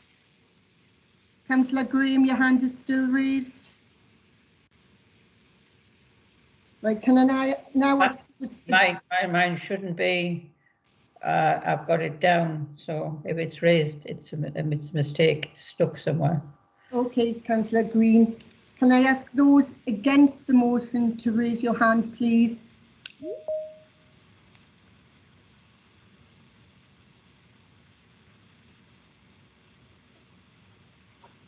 Councillor Roberts, do we have the numbers? Thank you, Chair. We have 7 against the motion. Okay, can I ask all those to lower their hands, please? The motion is carried. Thank you. We now go on to motion 4. So can I ask? May I just check that you haven't counted me where you've counted me, because my hand is indicating down now. Yes, it was fine, Councillor Green. Thank you. Thank you. So motion 4, can I now ask Councillor Early to move the motion, please?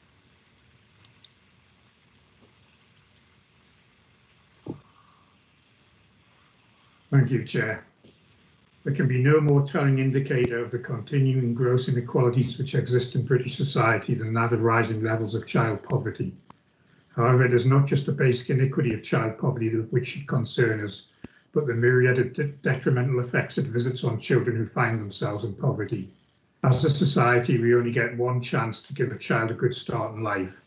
Our increasing failure to do so means that in terms of their basic entitlements towards health, education, prosperity and security are adversely affected, not just in childhood, but also into later life.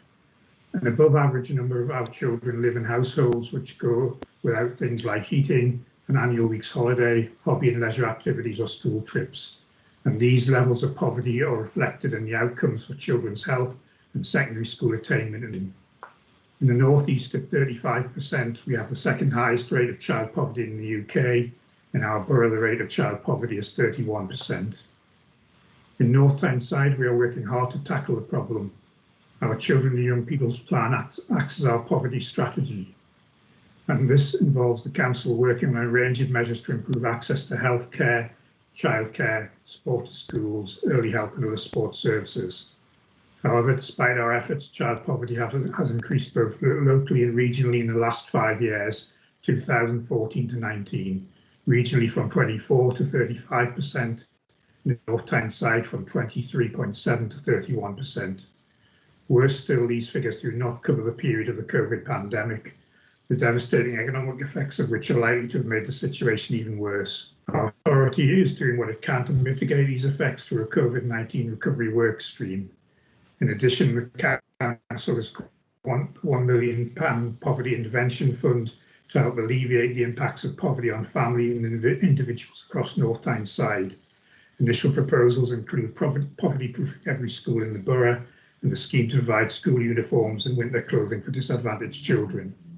I also acknowledge some of the support which central government has provided to mitigate the economic effects of the pandemic, including the £20 uplift in universal credit, the winter grant scheme, and somewhat belatedly the decision to extend its holiday activities and food programmes to the Easter, summer and Christmas holidays in 2021. However, many of these government measures are temporary in nature or are an emergency response to the immediate effects of the pandemic. Pre-pandemic levels of child poverty were very serious. Post-pandemic, without appropriate action, they are likely to constitute a crisis. That is why the motion calls for a strategic plan from central government to resolve the problem, and why this plan should include targeted relief aimed at the roots of child poverty. For example, the Resolution Foundation estimates the retaining of the current £20 uplift to universal credit would benefit 20,000 households in our borough, around a third of all working age households. If the uplift is removed in April as planned, those households will see their annual income fall by £1,000. The call for a long-term government strategy is supported by North East groups, including the North East Child Poverty Commission, VON, and, tellingly, the North East Chamber of Commerce, and national organisations such as Barnardo's, Gingerbread and Save the Children. I hope members will join with them and with me and support this motion so that we can begin a concerted effort nationally, regionally and locally to end the scourge of child poverty. Thank you. Thank you, Councillor Early. Can you help us seconder? I seconded and reserve the right to speak. Okay, thank you, Councillor Burgess. I now invite members to speak to the motion.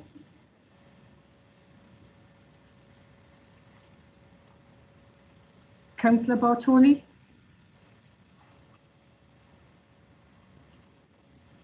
Sorry, I'd like to speak against the motion. Is this the right time? Yes, Chair, it's the debate on the motion that we're having. Thank you. So I'd like to thank Councillors Early, Burgess and Pickard for highlighting this important issue. It's undoubtedly one that everyone feels strongly about. Discussing children and poverty is always an emotive issue. And when I first read the figure of 31% child poverty figure in North Tyneside, I was shocked and surprised. So I went to check this on the most reliable source of data I could think of, North Tyneside Council's official data, which is conveniently published on the website for each of our wards and our borough as a whole, and luckily specifically lists child poverty as a percentage for the 2018-19 period. And according to North Tyneside's own data, it has a 17.1% child poverty rate. So my first concern over this motion is that the Deputy Mayor and Cabinet Member for Children are asking us to vote for a motion which completely contradicts the data produced by their own department and the council that they run. It would appear that the proposers and supporters did not take the time to check their own data from their own wards or their own departments or own council before putting forward this motion. Now, however, whether the real figure is 17% or 31%, which is, by the way, a difference of 5,000 children, this is still too high. So how can this best be reduced? Before we judge the motion, let's understand what child poverty is. And for the purposes of this, I'm going to use the figures from the body cited in the motion itself, who came up with these proposals. They use a figure of relative poverty, which equates to a single parent with a child receiving less than £14,000 per year. So the motion is clear. This is the group that we want to help. So now let's look at the details of the motion and look at whether or not this actually does what it's meant to do. The first point is to agree and retain the £20 a week uplift in universal credit. Firstly, this is not means tested, so will therefore apply to the thousands of claimants who are above this poverty line, but more importantly, does not even impose a condition to have children. Surely the requirement to actually have children should be front and centre in any list of fundamental economic proposals to solve child poverty. But in this motion, it's not. The second suggestion is ending the benefit cap and two-child limit for benefits. The benefit cap currently stands at £20,000 a year for a single parent and child. This is well above the £14,000 which defines our poverty line, and would therefore have zero impact on the very poorest children this motion is designed to help. And again, not even a condition to have children. The second requirement of increasing the two-child limit would only affect those who are in poverty or on the borderline, then have a third child. And are we really suggesting that the way to raise these families out of poverty is to have more children? This kind of proposal traps people in poverty rather than offering them a genuine route out. The third requirement is to increase child benefit. Again, an incredibly clumsy and ineffective tool to deal with the problem actually outlined in the motion. The current earnings limit to receive child benefit is £50,000 a year. This scattergun approach to handing out money is no way to target the child poverty problem in North Tyneside. This one proposal alone will cost over £6.5 billion, and the vast majority of that money will not go anywhere near the children who actually need it. The fourth demand is the uprating of housing assistance in line with inflation. In April this year, the government removed the freeze on local housing allowance, and since then it has increased in line with inflation. I'm disappointed that the proposers and supporters of this motion did not take the time to check this, and yet again, this proposal has no condition. Councillor Bartoli, you've got 1 minute left. Thank you. The final recommendation is extending free school meals to all families in receipt of universal credit.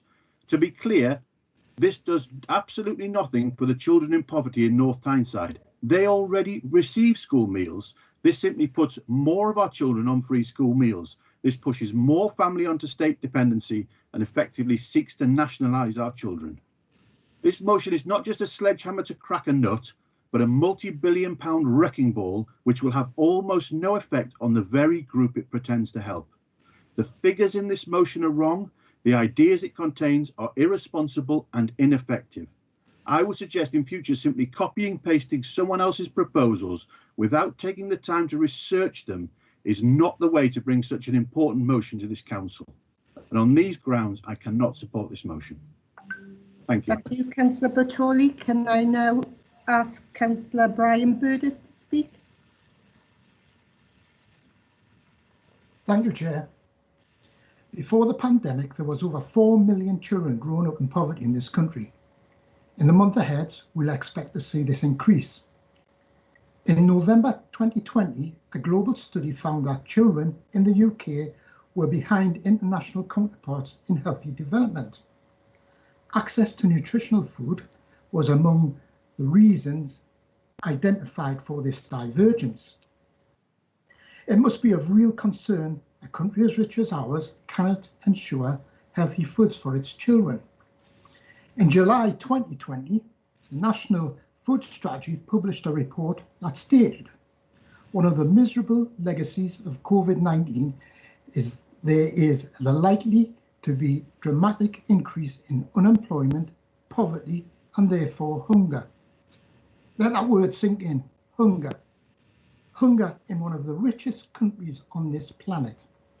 The report recommends that the government ensures that all children get the nutrition they need. Yet we saw North East Tory MPs vote against Labour's motion to extend free school meals over the school holidays until the Easter 21. And these Tory MPs represent constituencies that have an estimated 27,000 children living in poverty between them. This decision by Tory MPs to vote against free school meals, which had been campaigned for by the footballer Marcus Rashford and others, was slammed by charities and politicians from across the North East and beyond. The simple truth is, at a time of increased need, this government has turned its back on childhood poverty. And it is now that we urgently need a comprehensive plan to end child poverty in this country. So we urge the government to think again about its provision of free school meals. Also, further, any proposals for tackling child food poverty can only be effected if it is part of a long-term, comprehensive government strategy for ending poverty. Also, government pledges to level up regions will be meaningless if children and young people in the North East are left behind. But before I finish, I would like to remind members of a comment of a Tory councillor a few years ago who said, when we were debating free school breakfast in this council chamber, she said, if children are going to school hungry without a breakfast, then their parents should be prosecuted. And this is what we're up against. I leave that with you. I support the motion. Thank you very much. Thank you, Councillor Burdis. Can I now bring in Councillor Green?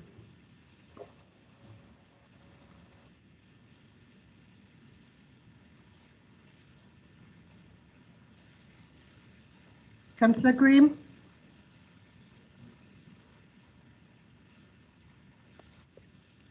Thank you, Chair. I would like to support this motion. I think it's mealy-mouthed of the Conservatives to say that children are not hungry in our borough, and I would like to commend our Mayor who stepped in before the U-turn by the government after Marcus Rashford's second intervention in providing funds through the Poverty Intervention Fund to provide meals for our children. Fortunately, that money can now be used for something else, which is good. But can we just perhaps all come together on this? Because we do know that there are children going hungry, and it totally affects their concentration and their ability to learn. That is when they can get to school and not be sent home because of COVID. We need to use every tool in the box to use what we have to make children better, happier, and not go home with hungry bellies. Thank you. Thank you, Councillor Graham. Can I now bring in Councillor Davis? Thank you, Chair. I wasn't going to speak on this motion, but because I didn't think I needed to actually, because of child poverty within this borough. And I'm appalled that Councillor Bartoli can actually say what he's saying. We've had the worst crisis. We're going to end up next year being almost like the 1930s with unemployment and child poverty. And I think this motion is, yes, he is right actually to say 31% is an incorrect amount, because it's actually 31.4% by the Joseph Rowntree Foundation. Has he ever had to visit a child? Has he ever to visit a food bank, or had to wait for the next wage to come in? This government's support for furlough scheme has actually made some people in this borough who never thought they would be visiting a food bank, having to being unemployed now. and now that they're having to visit food banks. And it's an absolute disgrace that he isn't going to support this motion. We do have child poverty in this area, and it's a disgrace. And I think everybody in this council needs to come together and to make sure that we, like as one of my colleagues have mentioned, we're the 5th richest country in the world, and we have people who are having to beg for money and have to go and visit food banks because there isn't enough to pay the bills and to make sure that the children are well fed. And yes, he has got his figures wrong. It actually is 31.4%. And I just think everyone should support this motion. Thank you. Thank you, Councillor Davis. Can I now bring in Councillor Bruce Pickard? Okay, thank you, Chair. Councillor Bartoli tries to justify his position by quoting the data on our website. I don't know how that happened, particularly when I gave the officers the information provided by the DWP on the government website. Now, I'm sure I will be asking our officers why they got the information wrong, and will require that to be sent around the council, but I'm pretty sure he's quite prepared to stick to the information that the government put on its website. This actually shows that the latest figures on child poverty do show a 31% child poverty across North Tyneside. And this represents an alarming picture of the extent of the suffering in North Tyneside. However, this average hides the large differences. For instance, between St Mary's at 17%, Cullercoats at 16%. Yet when you compare my own ward, Riverside, at 41% and Churton Ward at 43%, these are some of the highest figures for poverty in the country, but they're hidden under the overall figure by the relevant prosperity of some of the borough. These figures show us that there's over 13,000 children classed as in poverty. And in our borough, if you put this another way, it's 9 pupils in every classroom of 30 are officially poor.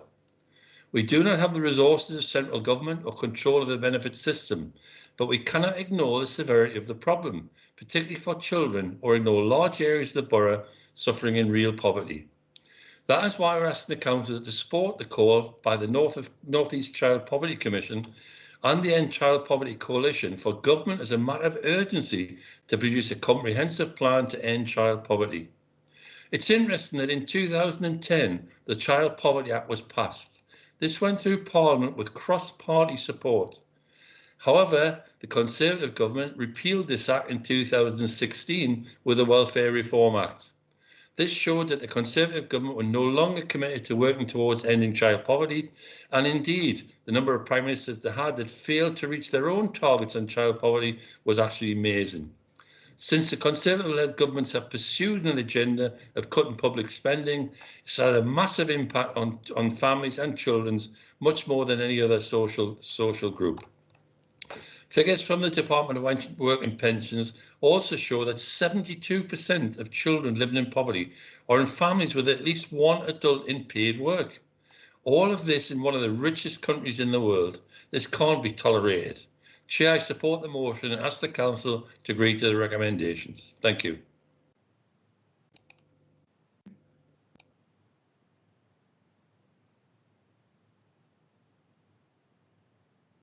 Chair, you're on mute. Oh, sorry. Thanks, Councillor Pickard. We'll take Andy Newman. Councillor Newman. Thank you, Chair. I just want to make a couple of quick points on here. And when it comes to child poverty, I don't think you can actually understand it fully unless you've experienced it. And whenever it's been brought up before, I feel very strongly on this topic because I did grow up in poverty and what I would class as real poverty. And my stepdad worked full time. My mum took work whenever she could, and we lived in poverty. And that only changed when child tax credits came in. I honestly thought the era of child poverty was gone, and it's not. It's crept back in. And as a state, we have a responsibility to help, to provide. We have to do this. That's the entire point. And as I say, I've lived in poverty, and I understand as a child what that can do to you. Now, we have to use the mechanisms of the state in order to try and bring child poverty under control. And one of the ways we do that is universal credit. So asking for an uplift of £20 to universal credit is using the mechanisms that the government have put in place to sort child poverty out. So asking for £20 extra per week will make a big difference. £20 a week will make a big difference. And far from being state ownership of children, it is simply trying to provide for those who are in poverty. I support this motion, and I would urge anybody in this meeting to support it, because until I take it from somebody who lived in poverty, you need to support this motion. Thank you. Thank you, Councillor Newman. Can I now bring in Mayor Redfern? Thank you, Chairman. I would just like to say that I can't believe some of the things I've heard from Councillor Bartoli, to be quite honest. From someone who spent a lot of time in areas of deprivation, knowing some of the things our young children have to endure from day to day, to be quite honest. And because of this pandemic, things are getting worse. So as mayor of this borough, I totally support this motion. We have to be seen to actually dealing with poverty when our people and our children are suffering, to be quite honest.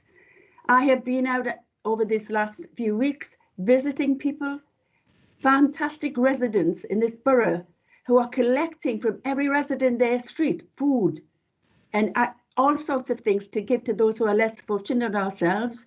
There are some wonderful residents in this borough who understand what poverty is all about.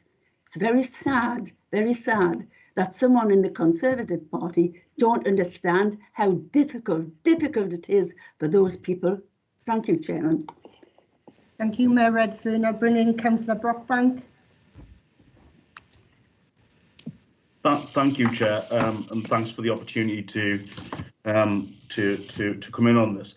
Like Councillor Newman, I just want to point out that, you know, I'm sure there's an awful lot of people on council who have had various experiences of childhood, and certainly like him, I grew up in what I would call real poverty as well, and that's what motivated me very much in large part to become a social worker and help those most vulnerable in our society, especially children. But I think there's two things here, and I think that people who have spoken against Councillor Bartoli have either willfully or through some other means misunderstood or haven't really quite grasped the nuances of what he's trying to say. The two issues here. Firstly, yes, of course, the state is there to support those who need the help. Absolute right and proper. But it needs to be done in the right way. It needs to be done to enable people to move on into jobs, education and training, rather than putting people into a cycle of dependency. And I know from my own experiences, of course, we knew the state was there. I had the benefit of some excellent teachers who were there to support me and my family. But also I had a real sense of independence, a real sense of if you're in a situation that you don't like or you can't, you find difficult, there's also some sense of responsibility there as well. There has to be a balancing of that. People need to take some responsibility for their own families, for themselves as individuals, and of course that the state should be there to support them in need. I would just simply say that there are two ways of looking at this, and it isn't always wrong to require people to show some of that responsibility themselves. Thank you, Councillor Brockbank. Is there anybody else that would like to speak to the motion? Councillor Madden, Maureen Madden.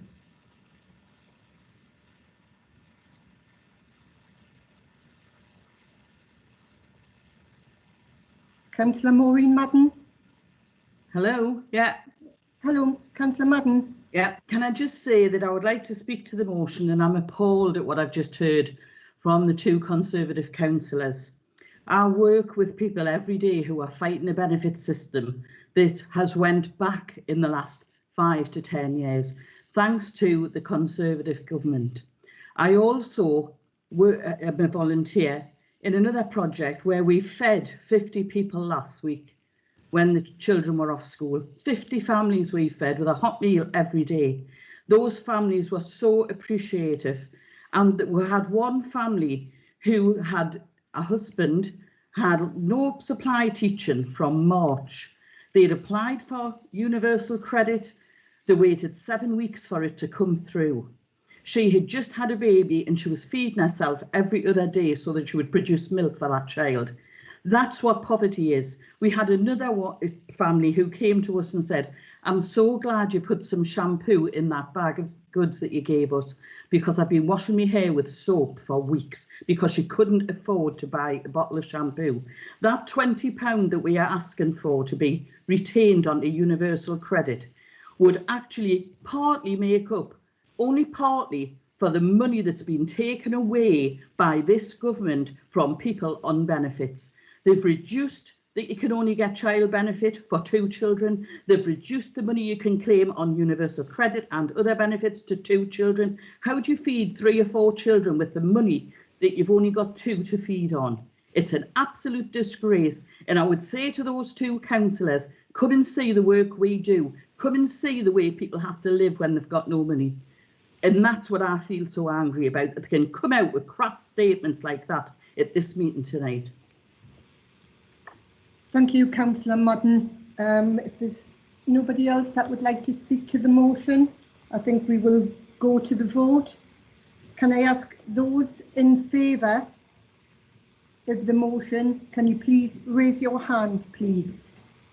Chair, do I not get a right to reply? Oh, sorry, I'm jumping the gun here. Sorry, right, yes, you have got the right of the reply, Councillor Early. Apologies. Thanks, Chair.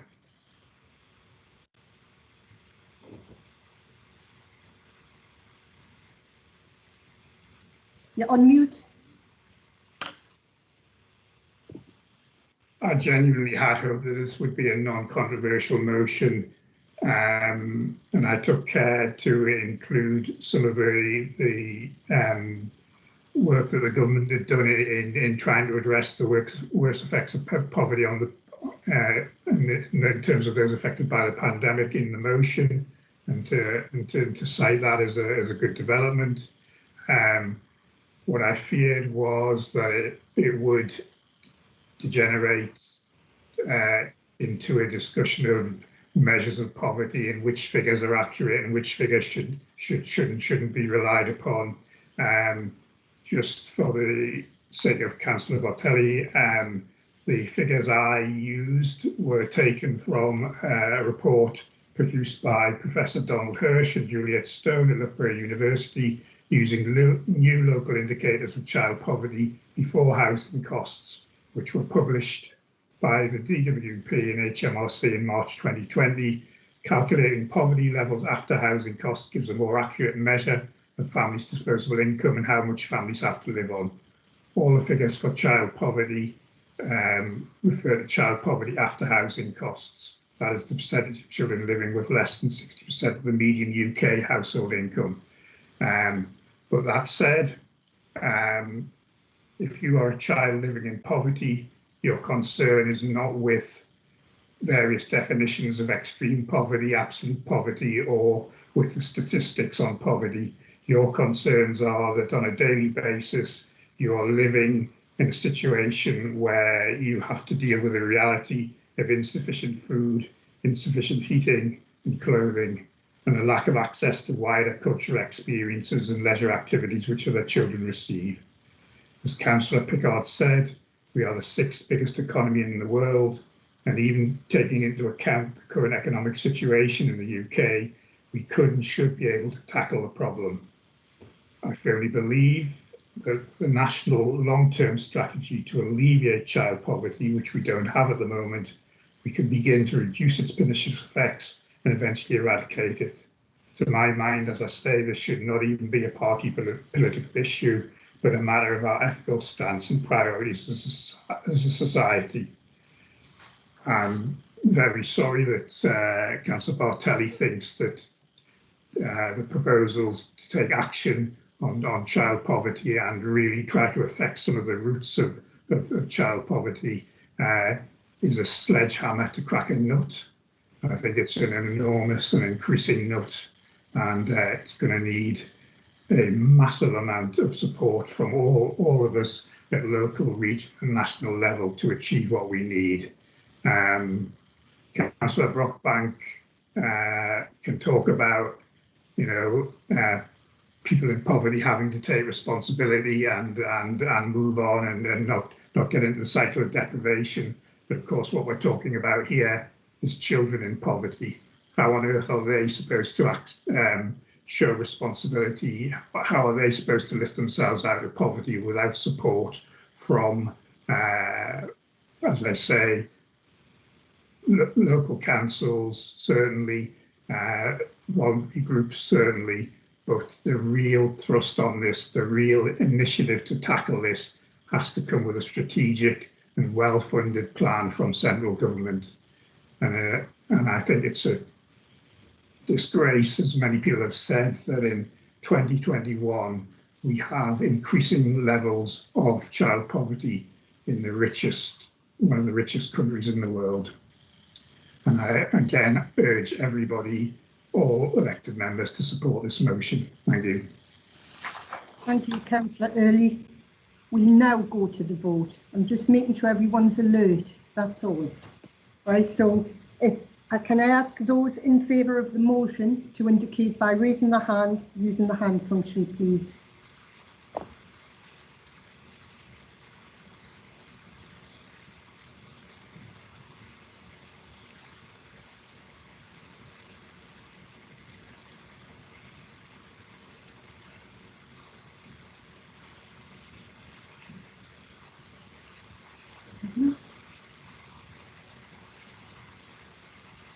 Chair, I've got my hand up again. Okay, Thank you, Councillor Sterling. Yeah, I've got my hand up. Yeah. Okay, Mr. Roberts, do we have the numbers, please? Can I just check? Councillor O'Shea. I can't see anything particularly from you. Councillor O'Shea? I'm trying to get in here, but I'm in favour of the resolution. Okay. It seems to be the technology has defeated me. Thank you. Are there any other members that wish to vote in favour that do not have the hand function? No? Mr. Roberts, can you give us the numbers, please? Yes, Chair, that gave us 49 in favour, Chair. 49. Can those that voted for the motion please lower your hand now, please?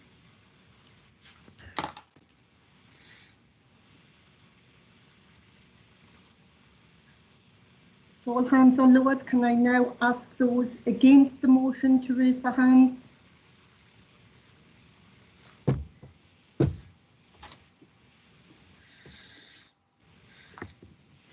Chair, Pat Oliver's hand's still up. Whose hand's still up? Pat Oliver, so it's down. Councillor Oliver's down now.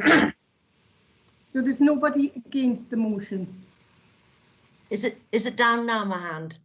Yes, it is, Councillor. Thank you. Okay, so therefore the motion is carried. Thank you. Can we now move on to the next motion, please? Which is motion 5. Can I ask Councillor Martin Rankin to move the motion? Thank you, Chair. I'll take the motion as read and speak to it, if you don't mind. So the rationale for this motion tonight is that social care staff, along with NHS staff, have been at the forefront of the fight against COVID since March of this year. And the country rightly recognised this, along with the NHS staff, with the Thursday evening clap for carers. As with hospitals, local communities stood outside their local care homes in shows of support, scenes I'm sure people found very emotional. Some staff paid the ultimate price for this bravery and dedication. The Office of National Statistics issued a report at the end of April, which said that deaths of staff in social care homes were actually slightly higher than those of NHS hospitals at the time. 130 fatalities in comparison to 110. Truly dreadful figures for both sectors. As with the NHS, social care is a vocation, and staff did not expect to be in the front line of a war against a silent and invisible killer which spread and kills indiscriminately. They put their own lives and those of their families on the line to care for the most vulnerable in our communities. I welcome the decision of the Welsh Government to bring forward a scheme to give a flat £500 payment to social care staff, and this motion calls for a replication of this in England.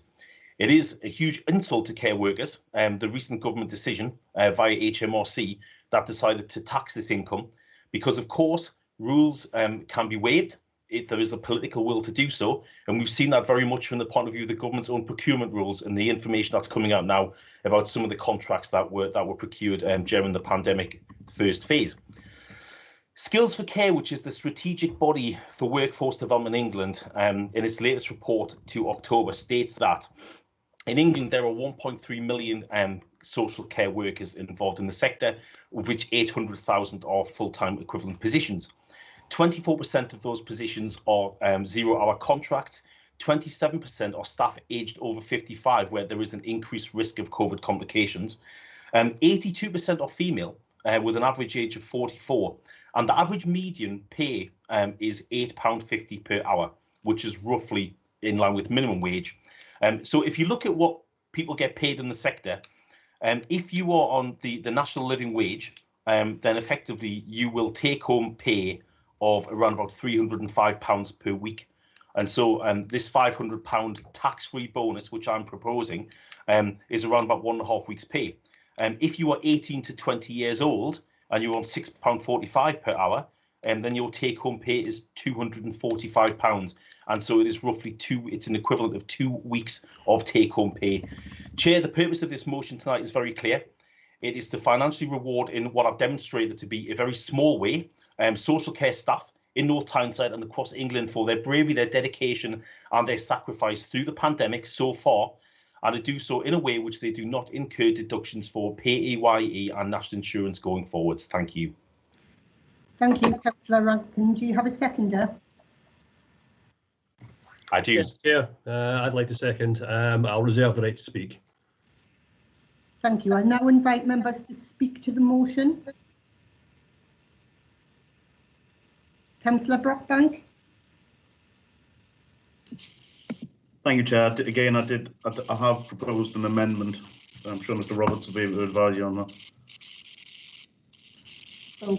Thank you, Chair. So yes, again, we have a further amendment that's been proposed that would need to be moved to the meeting now with a seconder, and then Councillor Brockbank will need to address that. I will, for members' assistance, share that on screen so that the amendment can be seen by all. Okay, do you have a seconder for the amendment, Councillor Brockbank? Councillor McIntyre. Thank you. Yes, I second that. Thank you. So would you like to move the amendment, Councillor Brockbank? Yeah, absolutely.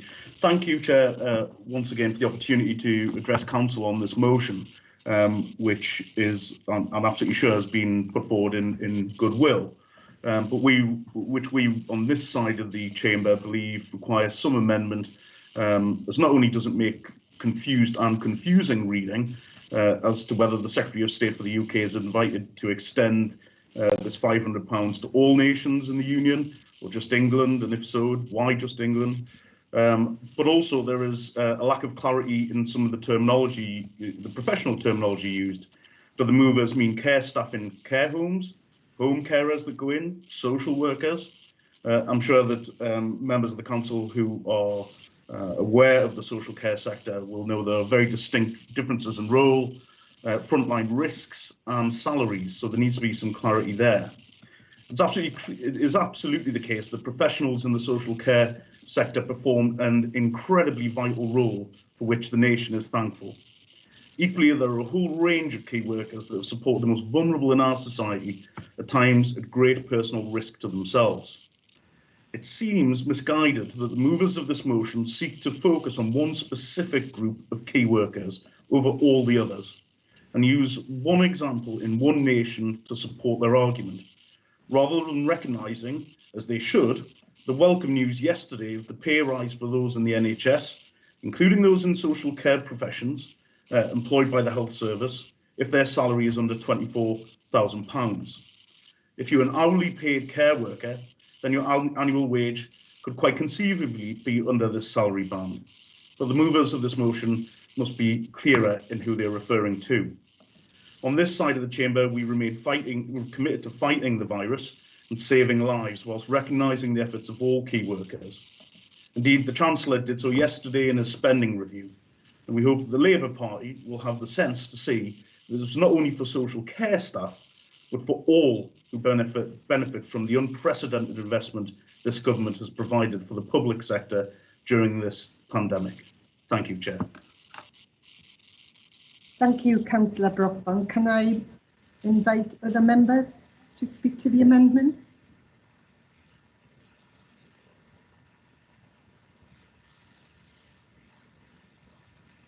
Nobody? Okay. Can I ask the mover of the motion, give them the right to reply?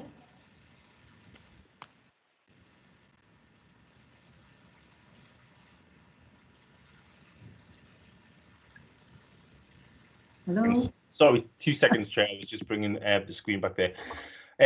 Yes, whilst I welcome Councillor Brockbank's suggestions, this motion is specific to care staff and specifically references the Welsh Government scheme. So in that sense, if Councillor Brockbank wants to bring another motion back to the next council meeting, highlighting other key staff that he feels should also get a £500 bonus, then I've got no problem whatsoever in supporting that. However, it's not in the spirit. The amendment is not in the spirit of the motion because it is only in relation to care staff. Now, what he touches on is with regards to who actually gets it. Again, it is very, very clear from the Welsh Government legislation who gets his staff. There is who gets his payment. There is a full breakdown of that.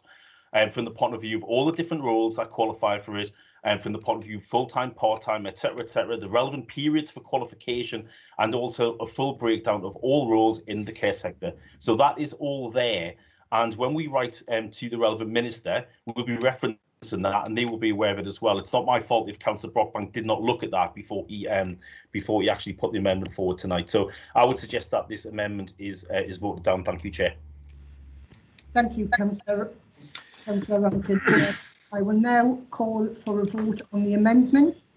So can I ask all those in favour of the amendment to raise their hands, please? Chair, I will be abstaining on this amendment. Okay, thank you. I'm assuming that was Master Luke. That's Councillor Hockey-Sailaway. Thank you. I'm abstaining because of conflict of interest. Thank you. Mr. Roberts, do we have the numbers? So we have 7 in favour of the amendments, Chair. Okay, can I ask all those who's voted for the amendment to lower their hands, please? And those against the amendment to raise their hands.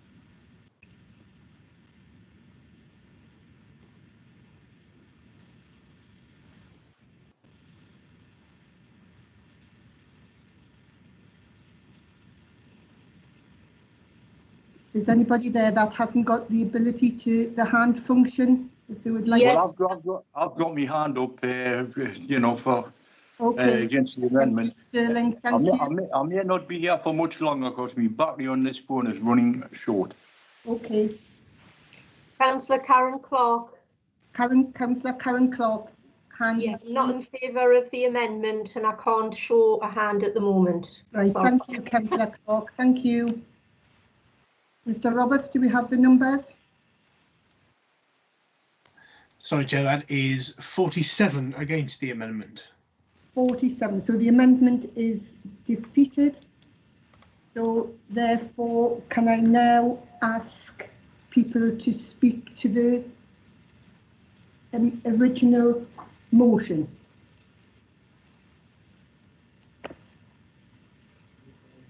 Councillor Gary Bell. Yeah, good evening, Chair. As Councilmember Fado's social care, I would like to thank all care staff and NHS staff and everybody who's worked through this COVID and still working hard. You know, I will support this motion, but I think it's a waste of a stamp if we were sending a letter. I thought COVID would change social care, but I don't think it has. Most social care staff, especially in care homes, who've fought this deadly virus, are still on minimum wage, still on 0-hour contracts, still get no sick pay, and still have got no career pattern. I thought it would be a change and define a moment in care in this country, but so far nothing's changed. But I will support the motion. But I'd like to thank all the staff, especially all those who are in care homes, who do home care, both council and private, for their dedication and hard work. And thank you very much from me. Thank you very much, Councillor Bell. Can I now bring in Councillor Samuel? Yes, thank you, Chair. I seconded the because I didn't expect there was going to be a debate or an amendment. So really, I just, to pick up Councillor Brockbank's point, I mean, I think certainly I'd agree. My mother's in care in Scotland, and I hope that this is applied throughout the UK and all the parts of the UK and not just in Wales or indeed England. I've seen it firsthand through a window, but still at first hand effort that care staff put in. There are very few of them indeed that can get anywhere near £24,000 a year. So the actual part in Councillor Brockbank's amendment really isn't going to help them a great deal. But as the mover of the motion said, this is all about supporting care home workers who put their lives at risk for very little reward apart from the satisfaction of looking after people who need it. And I think it's not a lot to ask to give them some special recognition on this particular point across the entire UK, to say thank you for the work they've done. They've had to watch people they cared for pass away for all sorts of reasons, and they deserve some kind of award. And again, I would urge the Tories, OK, you've lost the amendment. Please make this motion unanimous across the council.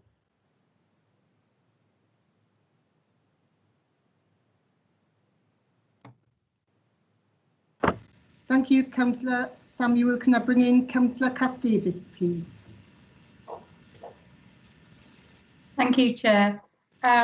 I agree with Councillor Samuel. I think we need to just join together and make this an unanimous agreement for this motion. Really, it's a very small amount that we're giving these people who've actually, in some cases, sacrificed their lives to continue to work for the good of this country and keep services going. When you think of the amount of money that has been actually spent on private contracts for people, I think there was one quote for 21 million for someone who's actually just acting as a mediator for personal protection equipment. £500 to give to these people who've really sacrificed everything to maintain our services is a very little amount, and I think we should just be unanimous in this decision. Thank you. Thank you, Councillor Davis. Can I now bring in Councillor Hall?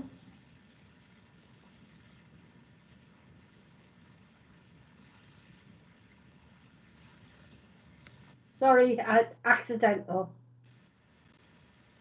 Accidental. Yeah. Thanks, Councillor Hall. Is there anybody else that would like to speak to the motion? No. Can I now invite the mover of the motion, the right to reply? Thank you, Chair. I think Councillor Davis is correct from the point of view of the intermediary who received £21 million for brokering a PPE contract. That would have given 42,000 care workers £500, just to make that clear. Chair, we clapped NHS staff and we clapped social care workers. We clapped them for their bravery and their sacrifice and their dedication. We should find it in ourselves tonight to unanimously vote to give them what is, after all, a very small individual financial award as a token of thanks from a very grateful North Tyneside and a very grateful nation. And I reiterate the words unanimous. I think to opposition councillors, I would just say you can't abstain on this. You have to either vote for it or you have to vote against it and be on the wrong side of history. Thank you, Chair. Thank you, Councillor Rankin. We'll now go to the vote. Can I ask those in favour of the motion to raise their hands, please? Chair, just to remind you, I'll be abstaining on this vote. Okay, Councillor Thirlway. Thank you.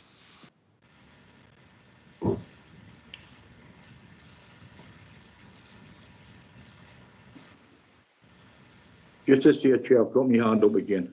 Okay, Councillor Sterling. Is there anybody else that would wish to vote in favour but does not have the raise your hand function? Okay, Mr. Roberts, do we have the numbers, please? Yes, Chair. So we have 47 in favour of the motion. Thank you. Can I ask everyone that's voted for the motion to lower their hand, please?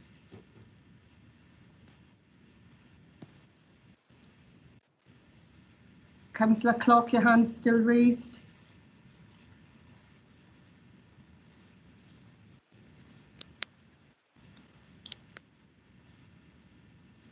Oh, yeah. Thank you. For those against the motion, can you please raise your hands? Nobody's against, so that must be abstentions. So therefore, the motion is carried, and we move on to the next motion. Thank you. The next motion is motion 6. Councillor Andy Newman, can I ask you to move the motion, please?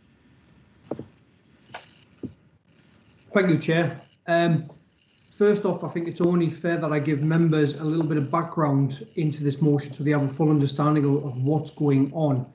So what I'm about to say is not an attempt to start a political debate, but I think it's important that everybody understands how the fees have changed for indefinite leave to remain in the UK over the past 15 years. So since 2011, the fees for indefinite leave to remain in the UK have steadily risen.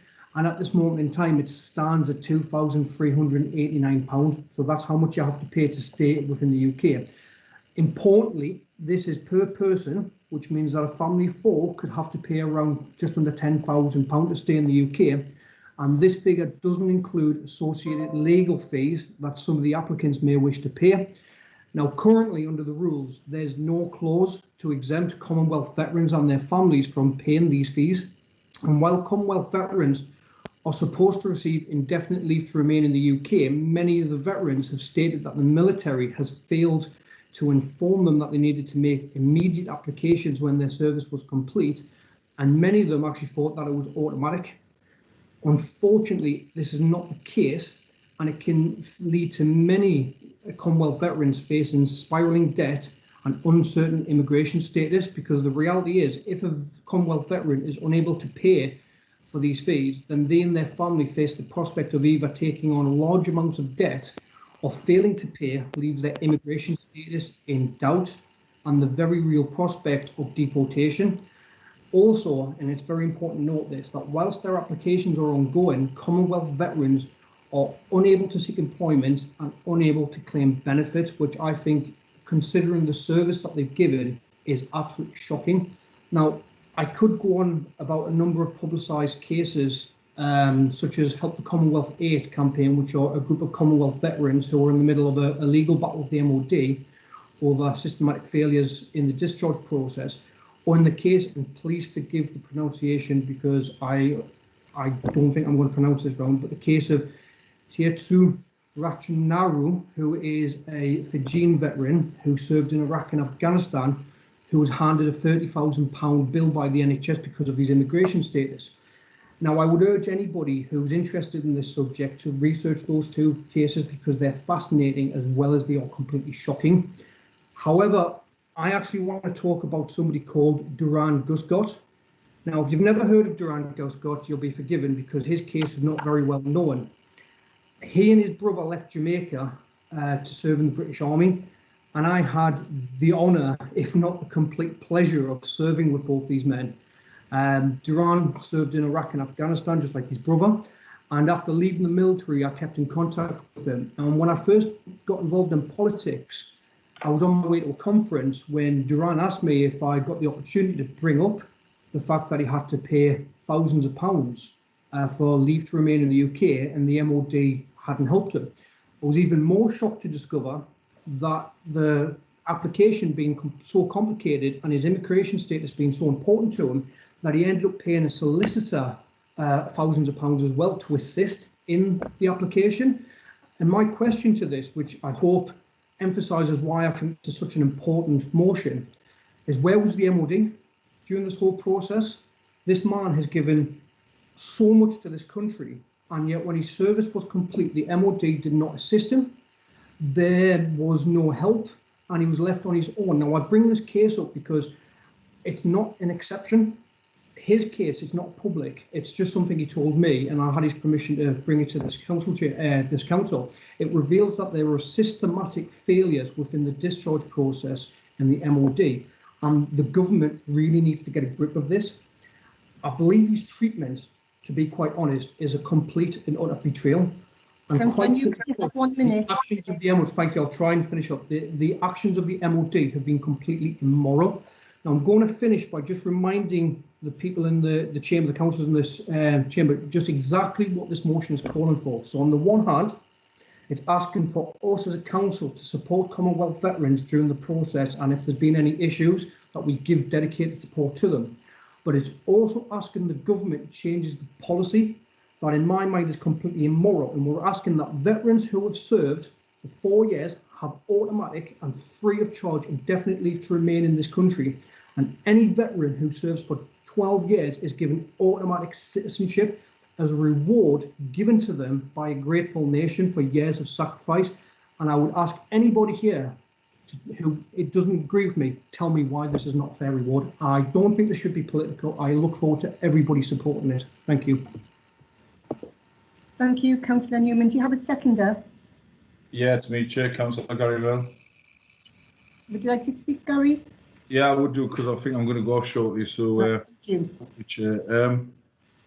What Annie's alluded to, I'm not really bothered if the Conservatives vote for this or not. Our group are passive, but the story, the first story you told is about 8 Fijian soldiers who served the British Army in Iraq and Afghanistan, who are seeking a judicial review against the Ministry of Defence and Home Office, saying bureaucratic errors have made them illegal immigrants in the country for which once they served. The group of Commonwealth veterans have been forced to go to court 5 months after going public because neither Ben Wallace, the Defence Secretary, or Priti Patel, the Home Secretary, has yet responded positively to the initial complaint or properly reviewed their cases. One of the 8, Soldier R, I'll call him, faces an NHS bill that has risen to £50,000 after an operation to remove a brain tumour. He was treated though he's an overseas patient in London, and the hospital is waiting to see how the legal case develops. Soldier R, who has been shielded from his wife and 3 daughters while he recovers, says he believed Commonwealth veterans had been humiliated by the treatment by the military and immigration system after their discharge. The case has dragged on for too long. We are made to feel worried and depressed about knowing where we stand. The group say that victims of serious and systematic administration mistakes, and they should be entitled indefinite leave to remain in the UK without the usual charge of £2,389 because they're not properly advised on how to claim the right to stay illegally in Britain after completing their service. Then MOD said on Sunday it would consult on the immigration situation faced by the Commonwealth veterans as soon as practical. Further details were made available for MOD services to start to look at his currently in service and the process of being discharged. Soldier R was given 28 days of notice of discharge in 2011 after serving 10 years, including Iraq and Afghanistan. His record is said to be exemplary. Despite his pleas, he was not given more time to deal with his family's immigration status before leaving the army. He started to get money together to pay for his visa applications for himself and his daughters. The cost went from 5,000 and has now risen to 10,000. Several Conservative and Labour backbench MPs have said that the veterans' immigration status should be resolved immediately, but the government has so far recognised any systematic failures and have discriminated against this group. So basically, this is a disgrace. These guys and women come from our Commonwealth and they have served and they deserve better.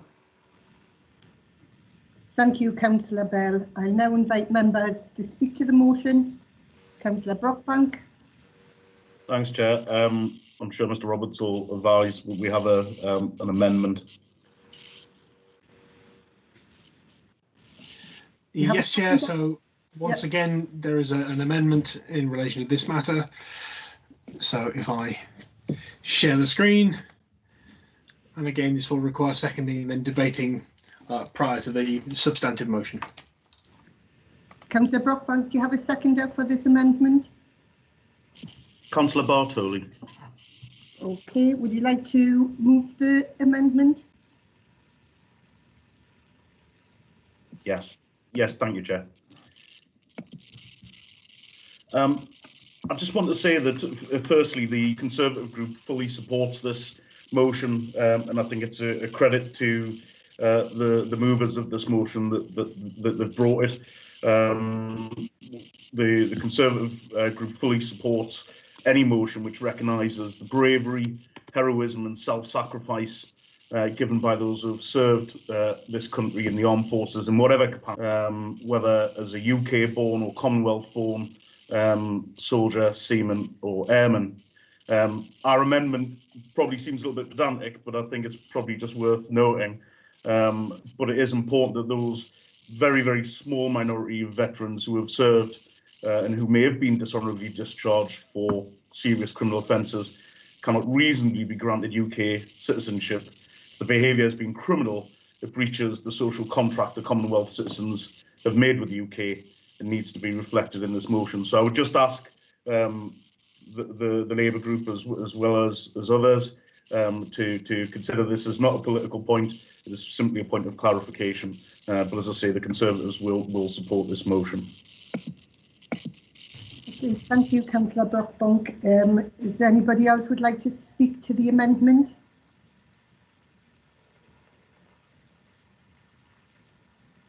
No?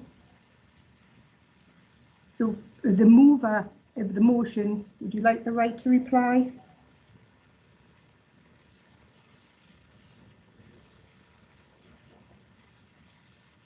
Councillor Newman? Sorry, Chair, I'm just turning it back on. I understand the concerns raised by Councillor Brockbank, but the problem with accepting the amendment is that I don't have any terms what you would class as serious criminal behaviour. I think that what we need to look at is British citizenship for 12 years. Now, if somebody commits a serious crime within the military, then they would be discharged before they've reached the 12-year point, which would then give them British citizenship.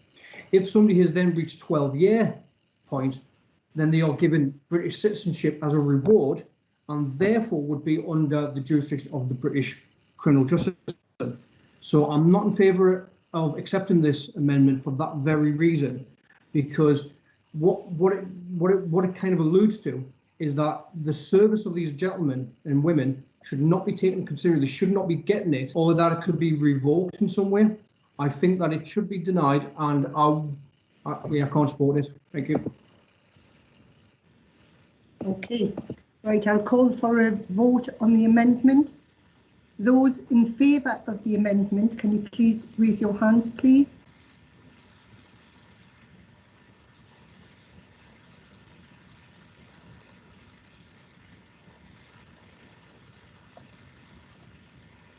Is there anybody that wishes to vote in favour of the amendment but doesn't have the facility to raise the hand? No? Mr. Roberts, do you have numbers, please? Yes, Chair, that is 6 in favour. Okay, those that have voted in favour of the amendment, can you now lower your hands, please?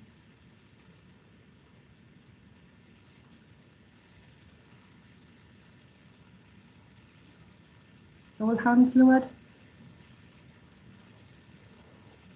All those against the amendment, can you all raise the hands, please?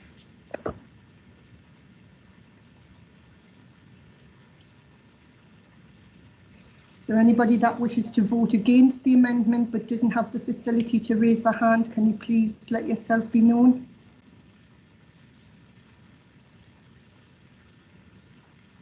Thank you. Mr. Roberts, do you have the numbers? So that is 45 against, Chair. 45 against. Thank you. Can I ask everyone to lower their hands, please?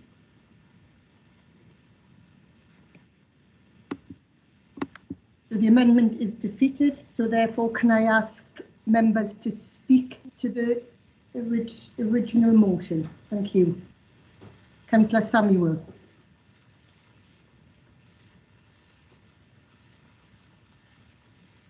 Apologies, Chair, I was handing my hand down quickly enough. Okay, thank you. Councillor Oliver?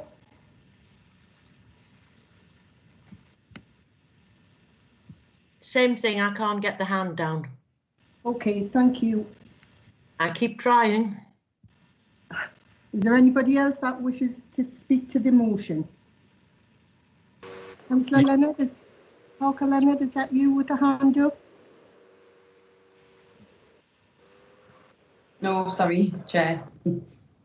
No, therefore the amendment. Councillor Austin, I'm aware Councillor Austin has her hand up, Chair. Councillor Austin, do you wish to speak to the motion?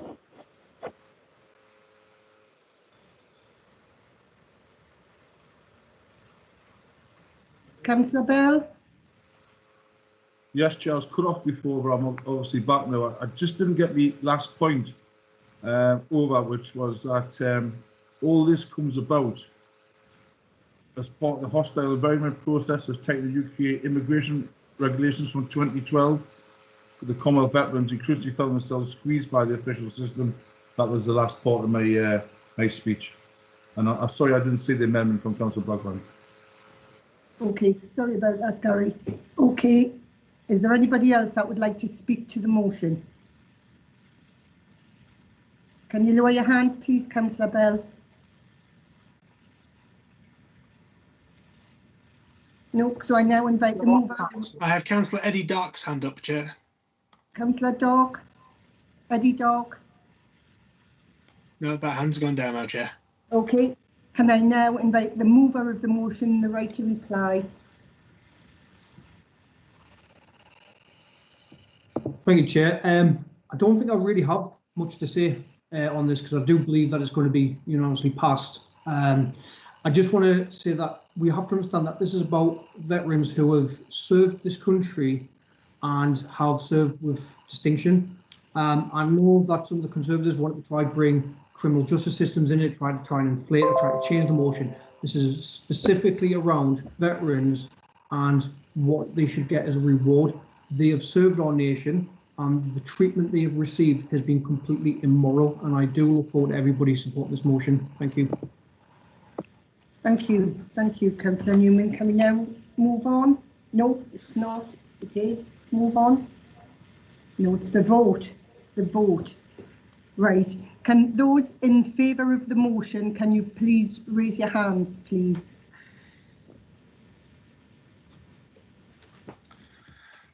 Those that haven't got the function to raise their hands, can you let your vote be known, please, if you're in favour?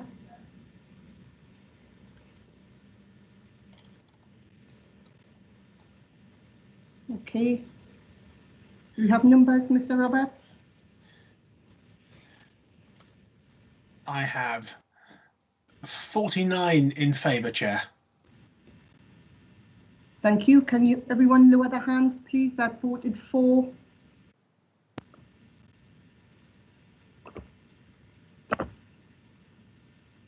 Councillor Samuel, your hand's still up. That's down. Is all hands lowered? Can I ask those against the motion to raise their hands, please? Chair, Bruce's hand's still up. Hands are just going down, Chair. All right. Councillor Cassidy, hands still up.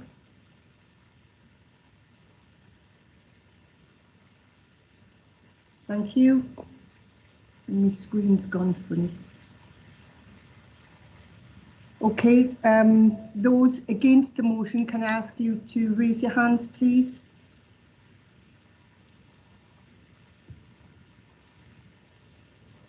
No? Okay. None against, Chair. Right, the motion's carried. Can we now move on to motion 7? Councillor Parker Leonard, please. Can I ask you to move the motion?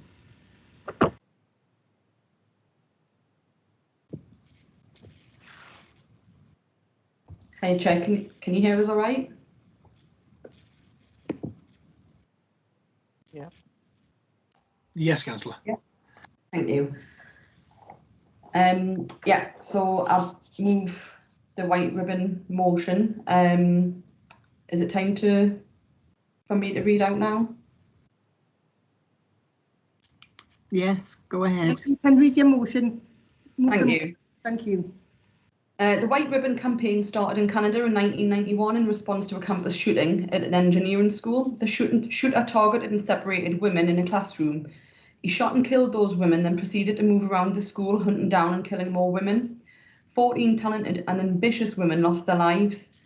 Amnesty International states that violence against women or gender-based violence is a worldwide problem and it's everyone's problem. It exists in virtually every culture on earth. As the motion states, the White Ribbon Campaign works to end male violence against women by engaging with men and boys, raising awareness, influencing change, and providing resources to make change happen. Violence against women, whether it occurs directly within or outside an organisation, is a serious, prevalent and preventable issue. White Ribbon acknowledges that most men aren't violent and that most men are appalled about violence against women. The White Ribbon provides a platform and training so that those men can confidently become allies to women and challenge the negative speech and negative actions that can breed a negative working culture. Becoming accredited will build on and strengthen the good work that is already carried out by North Tyneside Council through the Domestic Abuse Partnership and by many other charities that we have across the borough. It will also complement and strengthen the accreditation we recently received from Domestic Abuse Housing Alliance in recognition of the work that we do with tenants, employees and the public to tackle domestic abuse. The White Ribbon Campaign makes it clear that it is all male violence against women that needs to be addressed and stamped out. In the Domestic Abuse Partnership report of the 18th of November 2020, Northumbria Police state there has been a 9% year-to-date force-wide increase in all domestic abuse incidents. Our Police and Crime Commissioner has also stated that there are concerns that the numbers will be higher due to the pandemic and not having safe spaces to go to. White Ribbon state that COVID-19 has increased violence against women, and in the workplace, over 35% of women have experienced at least one sexist workplace demand since the lockdown began in March. North Tyneside will be joining the 74 other local authorities that have already signed up, including Newcastle Council. Last year, newly accredited Tyne and Wear Fire and Rescue Service raised awareness with an online campaign, and the white ribbon symbol was printed across a fleet of their fire engines. When we do become accredited, this will help strengthen partnership working amongst other local public services. Having the accreditation shows a clear message of leadership and shows that North Tyneside Council are committed to absolute equality and fairness when it comes to violence against women. Thank you, Chair. Thank you, Councillor Parker-Leonard. Do you have a seconder? Yes, that's me, Janice. I'm seconding this and I'm reserving the right to speak. Okay, thank you, Councillor Moore. I'll now invite members to speak to the motion.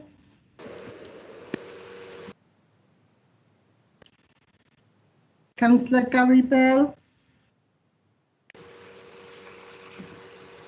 Thanks, Chair. I wrote to Kim McGuinness about this motion coming to the council tonight, the Northumbria PCC. And Kim says it's great to see that North Tyneside Council are such great supporters of White Ribbon. Northumbria Police in the last year, and this is up to the end of June, there was 38,184 recorded domestic abuse incidents, which equates to 105 calls a day to Northumbria Police. It is important we must not forget the children who live in households where domestic abuse is reported. So far in 2020, 42% of the force's domestic abuse related calls come from homes with one or more children present or residing at the address. The PCC office does a wide range of things to raise awareness of domestic abuse prevented, support victims and their children, and when they do report, and try and also rehabilitate the offenders. I fully endorse this motion, and that's my contribution. Thank you. Thank you, Councillor Bell. Is there any other members that wish to speak to the motion? Councillor Kath Davis has a hand up, Chair. Right, Councillor Davis. Thank you, Chair. I'd just like to say that this is a very fitting motion that's been brought to the council because yesterday, the 25th of November, was the International Day for the Elimination of Violence Against Women. And the United Nations has said that they want to end all forms of violence against women and girls by 2030. I'm just heartened by the White Ribbon Campaign, which is requesting that staff members become advocates to call out abusive and sexual behaviour towards women and colleagues, and to promote the culture of equality and respect. I see this through my, I'm sit on the fostering panel, and often domestic violence is a part of that, and male children sometimes replicate what they've seen from male fathers and male role figures in their situation. And I just think it's fantastic that that's what needs to happen, is that men need to call out on other men's behaviour. And I just think this is a fantastic campaign, and we need to fully support it. And I think it's fantastic that we've brought this to the council today, and I fully support the motion. Thank you. Thank you, Councillor Davis. Can I bring in Councillor Carol Burdis?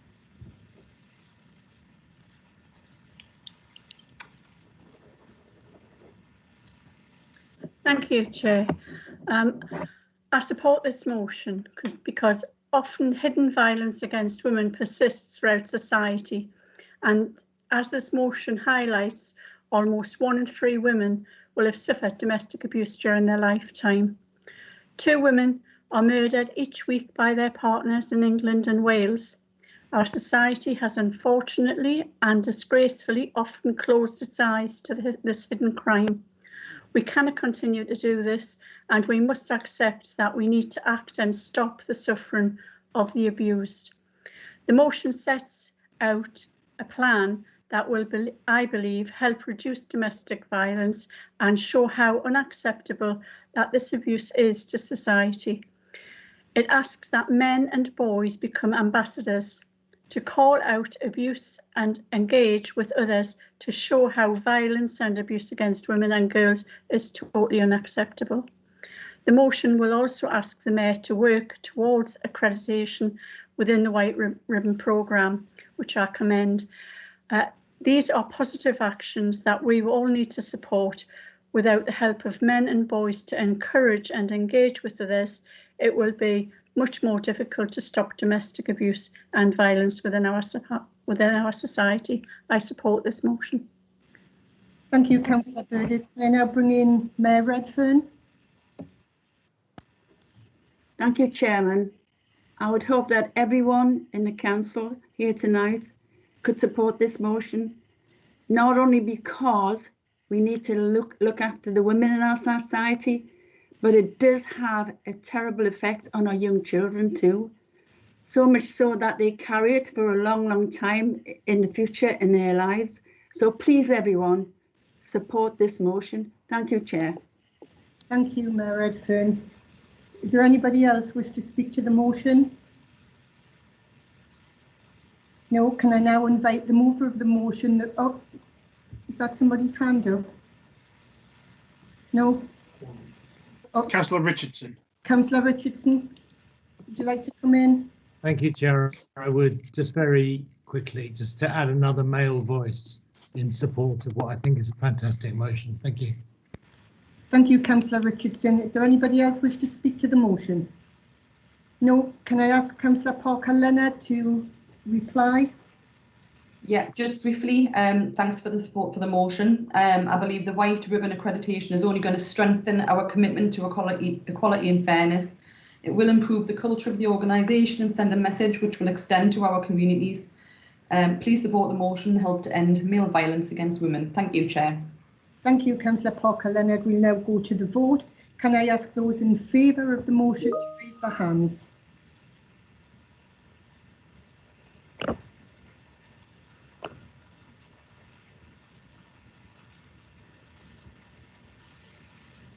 Is there anybody that wishes to vote in favour of the motion but doesn't have the facility to do so? Can you let your vote be known, please? Chair, can I just say Eddie's gone off, but he'd like to vote in favour of the motion. Okay, thank you. Find out on his phone. Thank you. Thank you.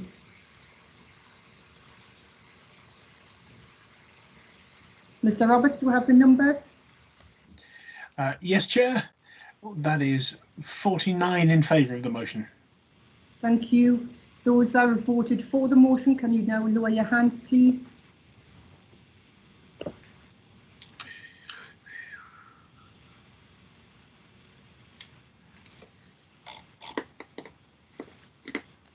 Councillor Leonard, your hand, right. Councillor Early, your hand's still raised. Is my hand down? Councillor, no, Councillor, no, your hand is still up. I can't get it down. Is it down now? No, it was there. It is now. Thank you. Councillor Wallace, are you voting in for? Right, the hand is down. Can I ask those? I'm voting in favour, please. Oh, thank you, Councillor Wallace. Thank Can you. I ask those voting against the motion to raise your hands, please?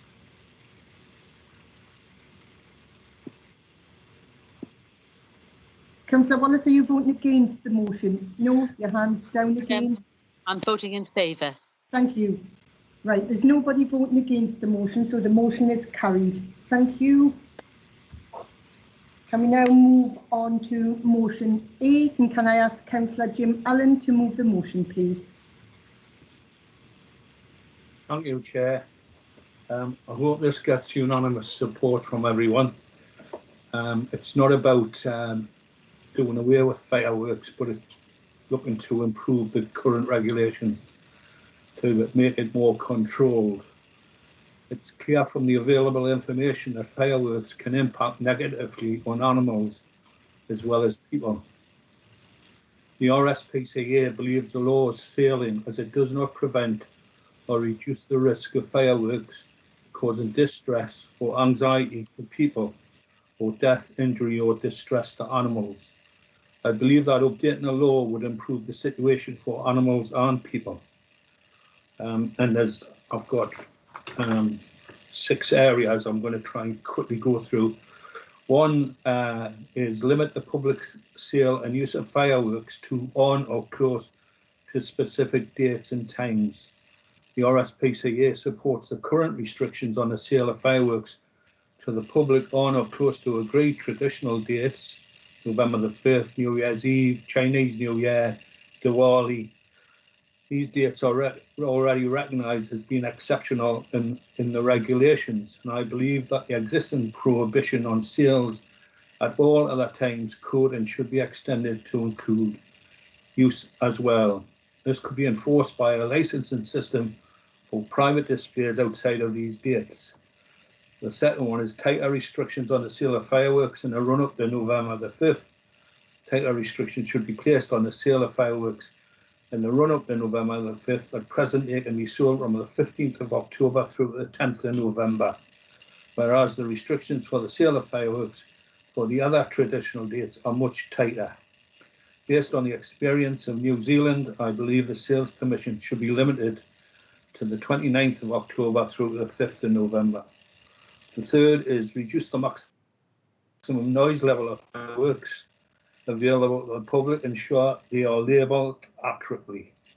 We would like to see the maximum permitted noise level of fireworks for public sale, i.e. those that fall within categories F1, F2 and F3, reduced from 120 decibels to 90 decibels, and the introduction of a labelling system identifying the noise level of fireworks, loud or low noise, to allow consumers to make an informed decision.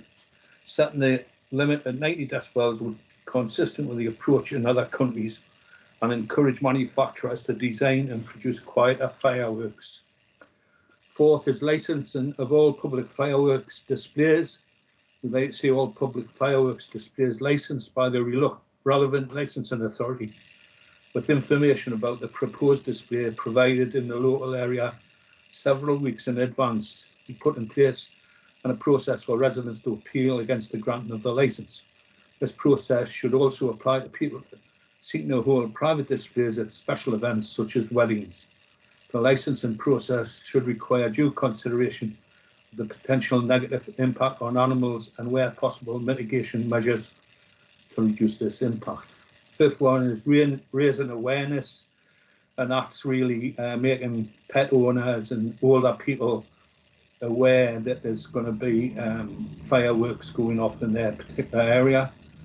And lastly, 6, further research is needed to properly understand the impact of fireworks noise on animals. This position is based on the limited research that identified, but acknowledge that there is a need to have a better understanding of the impact of fireworks noise, including the contribution of factors such as loudness and audio spectrum frequencies produced on animal welfare, so that future developments can be more effectively informed. I'll move.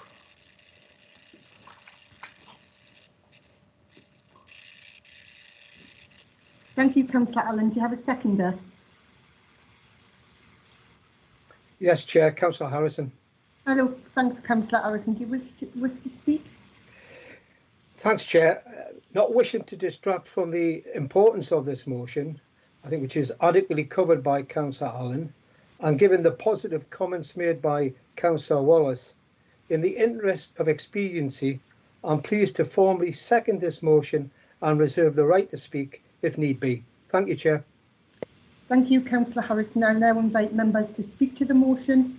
Councillor Brockbank. Thank you very much, Chair. And I can just confirm, as Councillor Harrison alluded to, this motion absolutely has the full support of the Conservative Group on Council. Thank you, Councillor Brockbank. Councillor Barry. I fully support this motion because I've had first-hand experience, having owned a couple of dogs, just exactly the effect these fireworks have on these animals. So I'll be supporting it. Thank you, Councillor Barry. Can I now bring in Councillor Carol Burdis? Thank you, Chair. I support this motion, as I believe most residents do who live in the borough. In 2019, the RSPCA launched its Bang Out of Order campaign, which called for stricter controls and regulations on the sale and use of fireworks. The campaign acknowledged the suffering of people with firework phobia and anxiety fireworks caused to animals. Unfortunately, we now appear to have fireworks season where fireworks are being continually set off from October through to New Year. I don't wish to be a killjoy, but we do need to protect vulnerable people in the borough and reduce the distress to pets and wildlife. Tyne and Wear Fire and Rescue Service have been working with Northumbria Police and Trading Standards to inspect premises for the unsafe storage of fireworks and illegal selling of fireworks. They have been successful in seizure of more than £5,000 worth of fireworks, which amounted to over 90 kilos of explosive materials since the 19th of October this year. The action has got a lot of illegal fireworks off the street. However, we still have the problem with the legal fireworks, which Councillor Allen alluded to, and that is why I support this motion, and it's really important everybody else does. It is a motion that all on this council should be behind, and I'll leave it at that because we know what's in store for right up to New Year, and as said earlier, birthday parties and weddings. Thank you. I support this motion. Thank you, Councillor Burdis. Can I bring in Councillor Austin, please?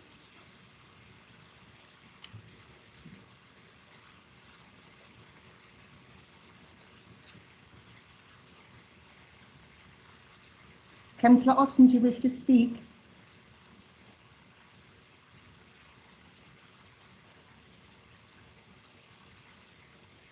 Can I bring in Councillor there? Can you hear me okay there?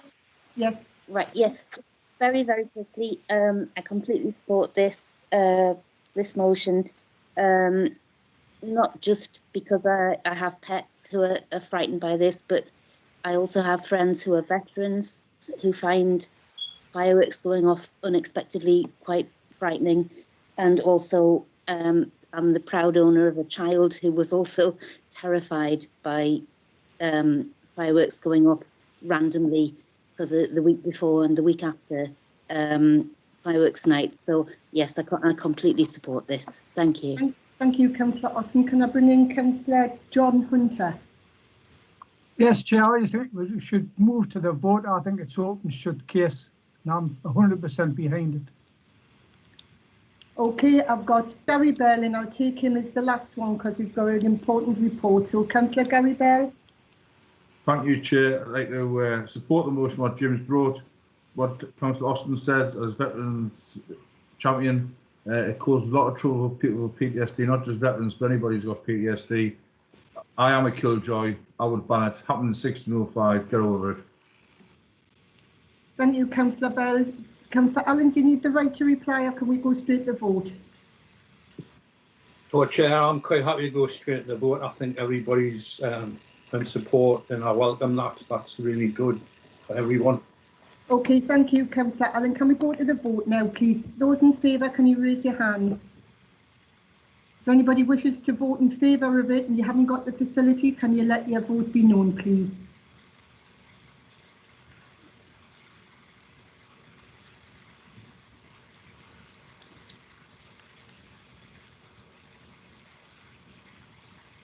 Mr. Roberts, do you have numbers? Are they still coming in? They're still coming in, Chair. We're still climbing. A bit like the Eurovision Song Contest, isn't it? The votes are still coming in. We have 55 in favour, Chair. That's wonderful. Thank you, everybody. Can you, everyone that's voted for, please lower your hand.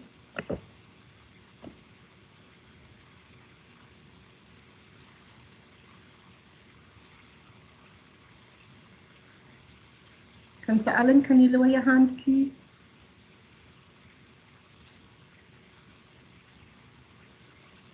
Is all hands lowered? Councillor Parker Leonard, I think your hand is still raised. Thank you. Is everybody's hand lowered? If there's anybody against, can you please raise your hand? None. The motion's carried. Thank you. I think that's the end of the motions. Can we now move on to item 6, which is the living wage, North Tyneside living wage, and I'll ask Councillor Bruce Pickard to move the report, please. Thank you, Chair. I'm pleased to recommend this report to the Council. We've had a debate tonight about poverty, but we must realise that poverty is also hitting working families. In fact, we are seeing an increase in poverty amongst the working families here in North Tyneside. Tackling low pay is a policy priority of ours, and as a large employer, we need to play our part in ensuring we tackle the problems of low pay for our own workforce. We have taken a number of measures to improve the position, including in last year's budgets, plans to improve pay for our apprentices and our apprentice strategy. Since April 2016, we've been paying the real living wage, either via our pay structure or by adding a supplement. When pay awards and the foundations increase have been out of step, this year is one of those occasions. The purpose of this report is to seek Council's approval to pay a North Tyneside living wage. The government's national living wage will increase from £8.72 to £8.91, but not for workers under 23. However, we will base our payment on the Living Wage Foundation's rate for 1920 of £9.30 an hour. This will be paid as a supplement to all those earning less than £9.30 on the authority's current pay and grading structure and backdated to April 20. The Living Wage Foundation also announced on the 9th of December 2020 an increase in the real living wage rate to £9.50 an hour. This is to be implemented within 6 months of the change. It is our ambition to implement this in line with our pay agreements from April 2021. This shows our commitment to our staff, and we will be working with the North of Tyne Combined Authorities Good Work Pledge to encourage local businesses to also meet these standards. I would therefore recommend that the Council accepts this report. Thank you, Chair. Thank you, Councillor Pickard. Do you have a seconder? Yes, Chair, I second it and reserve the right to speak. Okay, are there any questions? Any questions on the report? No? I'll now invite members to speak to the motion, the report.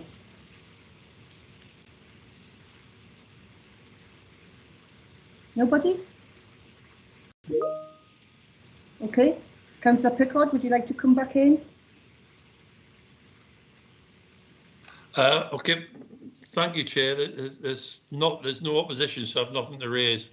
and it's just interesting that there's very little debate about the welfare of our road employees. Rather disappointed at that, but never mind. Okay, we'll now go to the vote. All those in favour, can you please raise your hands?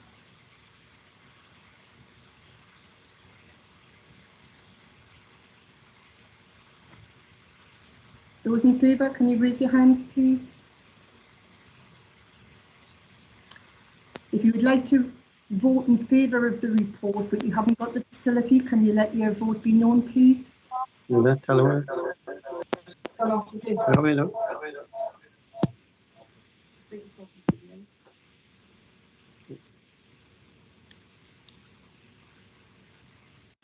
we have the numbers, Mr. Roberts? Yes, Chair, I have 53 in favour. 53. Those that have voted for, can you please lower your hands now, please?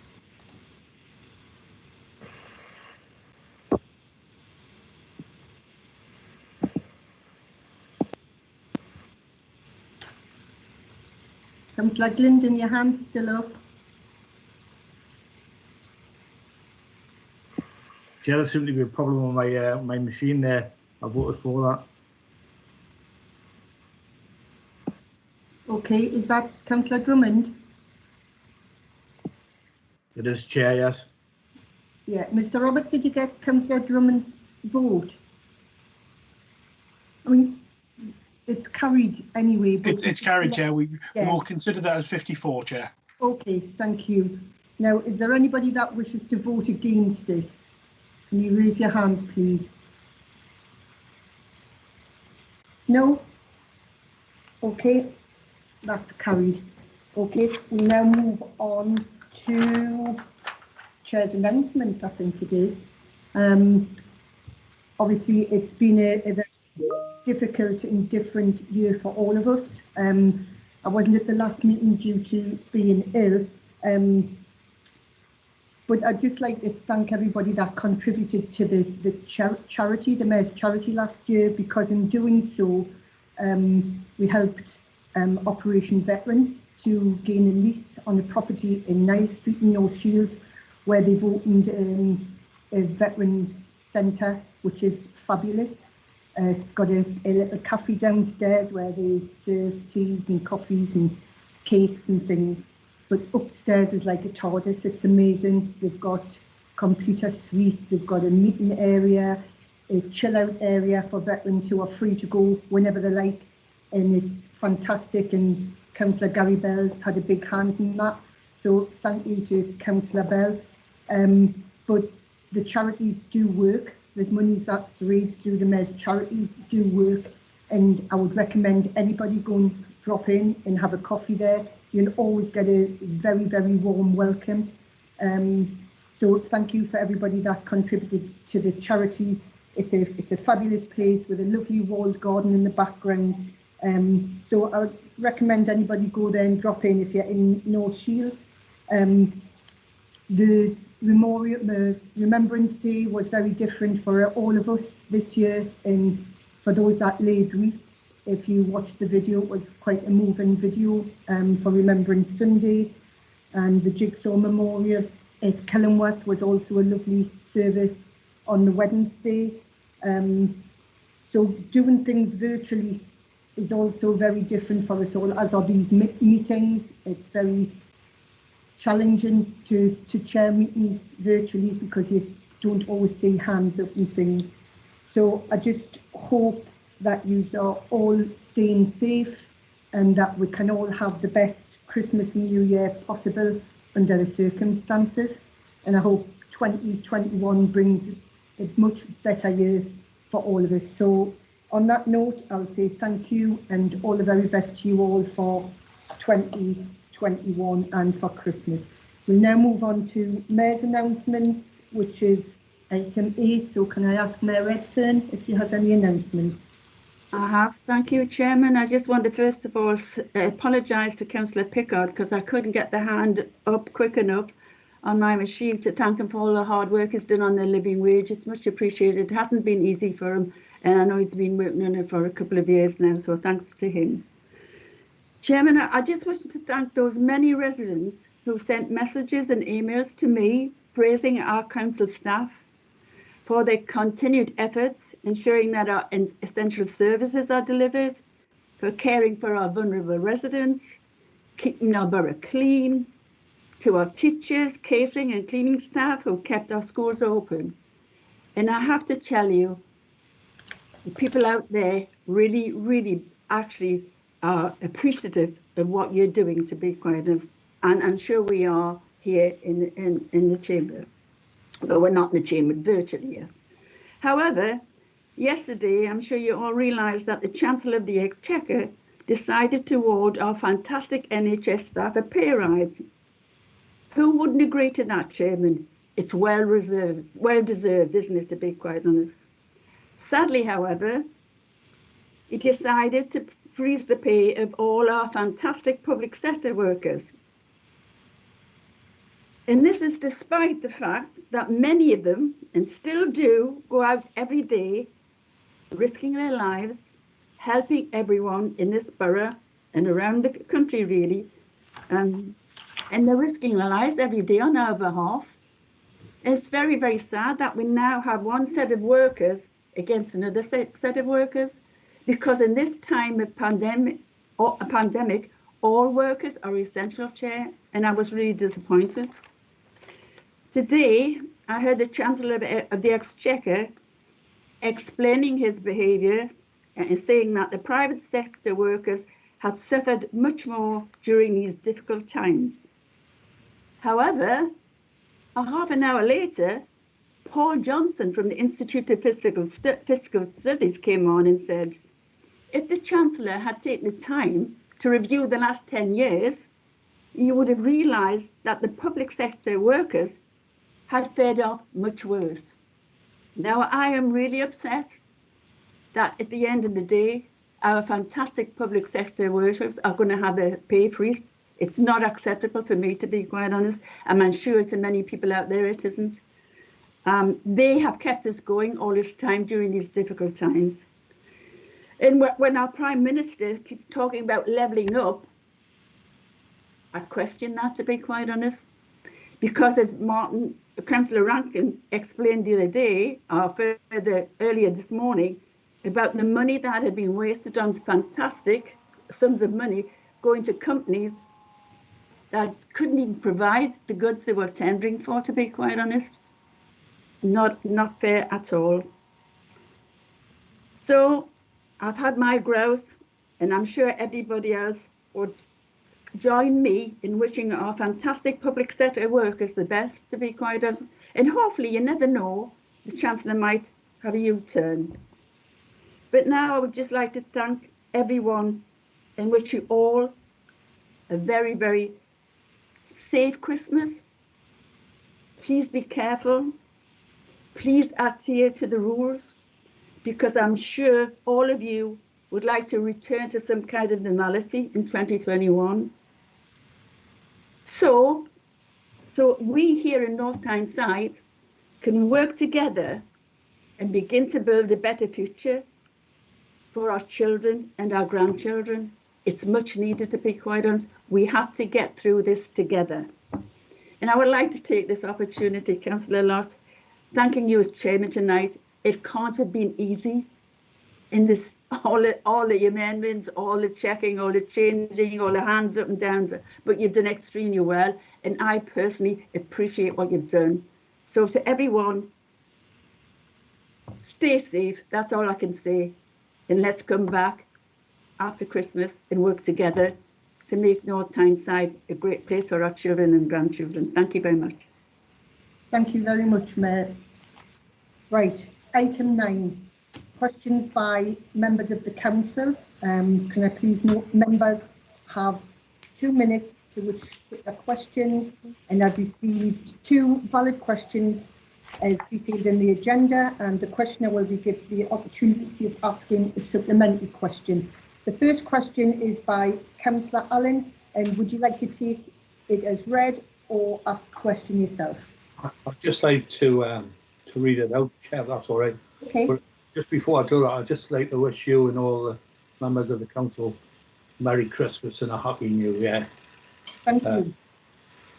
Could the elected mayor or a cabinet member provide an update on the progress being made on the Climate Emergency Action Plan? It's now over 12 months since full council agreed to the proposal below. It could be advised when local ward councillors will be invited to participate and make contributions to the work. Climate Emergency Board member. Thank you, Councillor Allen. Councillor Johnson, would you like to respond, please? I will, Chair. I thought I might be finished talking about the climate emergency tonight after the couple of questions, but there you go. Thank you for your question regarding the Climate Emergency Action Plan and for highlighting your enthusiasm to contribute to a successful delivery. In July 2019, the Council declared a climate emergency, setting a target to reduce the carbon footprint of the authority and the borough by 50% by 2023 and become carbon neutral by 2050. Despite the significant and far-reaching challenges that coronavirus has placed on the authority, its officers and our community, I am pleased to report that the Climate Emergency Board has continued to meet to oversee the development and production of our Climate Emergency Action Plan. And Cabinet has been appraised of the progress on a regular basis since the declaration. The Board is co-chaired by myself and the Head of Environment, Housing and Leisure, and membership of the team as lead officers have responsibility for the following work stream. So Phil Scott is the co-chair as Head of Environment and Leisure of myself. John Sparks has the housing work stream. Suzanne Duncan, Organisational Development, Colin MacDonald, Waste, James Moore, Comms, Barbara Patterson, Catering, Samantha Dan, Internal Fleet, Wayne Stark, Built Areas, Built Assets, Paul Nelson, Borough-wide, Nicholas Bryan, Transport, Michael Keenley side, Energy Generation, and also on the Climate Emergency Board is Abby Tang, who is a Youth Council representative and has been a really great asset to the board and just brought some really fantastic contributions. Good progress is being made in each of the work streams, and we are bringing business case forward on all of them in the coming months. $500,000 business case to install LED lights was approved. Installation was commenced July 2021, and more of that to come, as you heard earlier, demands of the public. There's a dedicated climate emergency budget in the 2021 investment plan to support the work of the board. A feasibility study for the installation of renewable energy technologies on public buildings and adjacent land has been completed. We are progressing the most viable cases through consideration to the investment project board. For example, solar carports on car parks. The redevelopment and decarbonisation of the Kilmore Depot site continues to progress, and on-site solar PV electricity generation will help reduce demand from the national grid between 80 and 90%. The authority has expanded the range of materials that are included in a curbside recycling to include pots and trays. We have launched a 12-month e-cargo bike trial for small and medium-sized enterprises in North Shields, Whitley Bay and Tynemouth for zero-emission last-mile deliveries. Secure provision of grants for upgrading North Tyneside taxis so they're compliant with the Tyneside Clean Air Zone due to come into operation in 2021.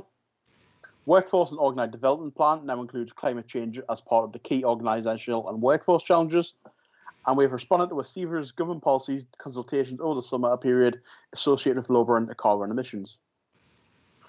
I would also emphasise that in all this activity, the board continues to fully engage with our young elected representatives to shape our plans, including our Climate Emergency Action Plan, our work around waste, recycling and reduction in single-use plastics. As we further develop our action plan, we will of course be seeking input from our key stakeholders at community level, providing an ideal and direct impact with ward members.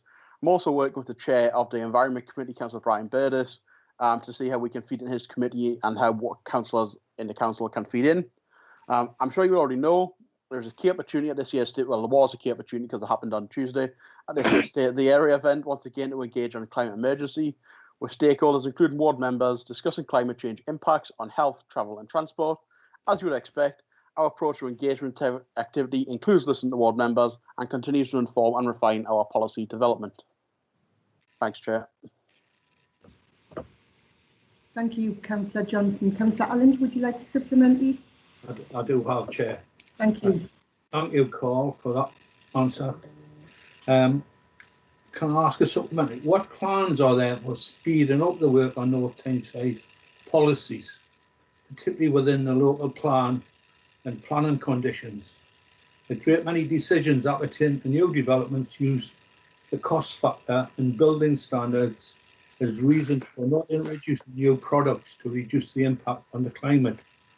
Surely we could adopt policies that would become strong influences in building design, both domestic and commercial, with very little effort by North Tyneside Council. An example of planning conditions could be that commercial showrooms could be restricted to have their lights on throughout the night, thus reducing the carbon footprint and saving power costs for the owners. Councillor Allen, I'm sure you're aware, I'm not responsible for planning. However, I do believe that obviously any planning conditions as well should be placed by the planning committee and not by the cabinet. It should be by those members on the planning committee. I do agree though we can bring forward more plan documents to try and reduce our carbon footprint, and that is certainly part of the work stream. The housing work stream, which is being led by, I can't remember who I said now. John Sparks is looking into this, and we'll be hopefully progressing that soon. We'll try and bring something forward. As I mentioned in my public questions as well, we're also working with North Tyne Combined Authority on bringing forward more sustainable housing and more carbon neutral housing, which would be great. So yes, certainly is more to do on that. We are doing more and got plans in place. Thank you, Councillor Johnson. I have question 2. I'm just looking at the time. I think we'll get it in. Councillor Newman, would you like to ask your question or have it taken as read?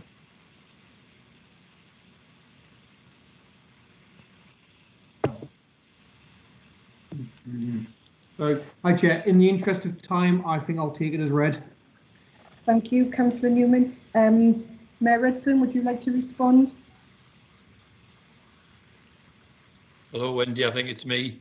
It's you, is it, Councillor Pickard? This funds, Councillor Pickard, this funds part comes to Councillor Pickard, yeah. Okay, thank you. Sorry, Councillor Pickard, if you'd like It's to... okay, Chair, thanks. I'd like to thank Councillor Newman because this is a policy we should all be proud of. I can confirm that the Poverty Intervention Fund decision was taken by the Mayor and Cabinet before the start of the pandemic. It was included as part of the authority's budget for 2021. It was part of the draft budget proposals which were agreed by the Cabinet on the 3rd of February 2020. The £1 million came from the use of our strategic reserve without any additional support from the Conservative government. We considered it necessary to take action to support residents in the borough who are experiencing poverty and financial hardship due to the increased detrimental impact of universal credit and other government welfare reforms. The poverty and financial hardship has clearly been further intensified by this pandemic, and as a result of our commitment, we were already in a position to tackle holiday hunger and to help out our hard-hitting families and our older residents. Thank you, Councillor Pickard. Councillor Newman, would you like to ask a supplementary? Yeah, just a quick one. I, like many councillors, have been overwhelmed by the incredible generosity of individuals, charities and businesses in North Tyneside. Will the Mayor join me in commending the people, charities and businesses for their overwhelming support for the children affected by food poverty during the half-term holidays? Councillor Pickard.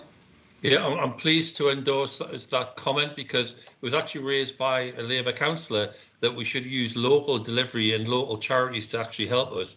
That was a very good idea that came forward, and we've been impressed by the amount of effort people have put in during the autumn school holidays to make sure that all those necessary who needed the meal got them. But I would once again reiterate, yes, we couldn't do this without the help and support of our voluntary organisations, but also by individuals who are going out of their way to help in this present climate. Thank you very much, Councillor Pickard.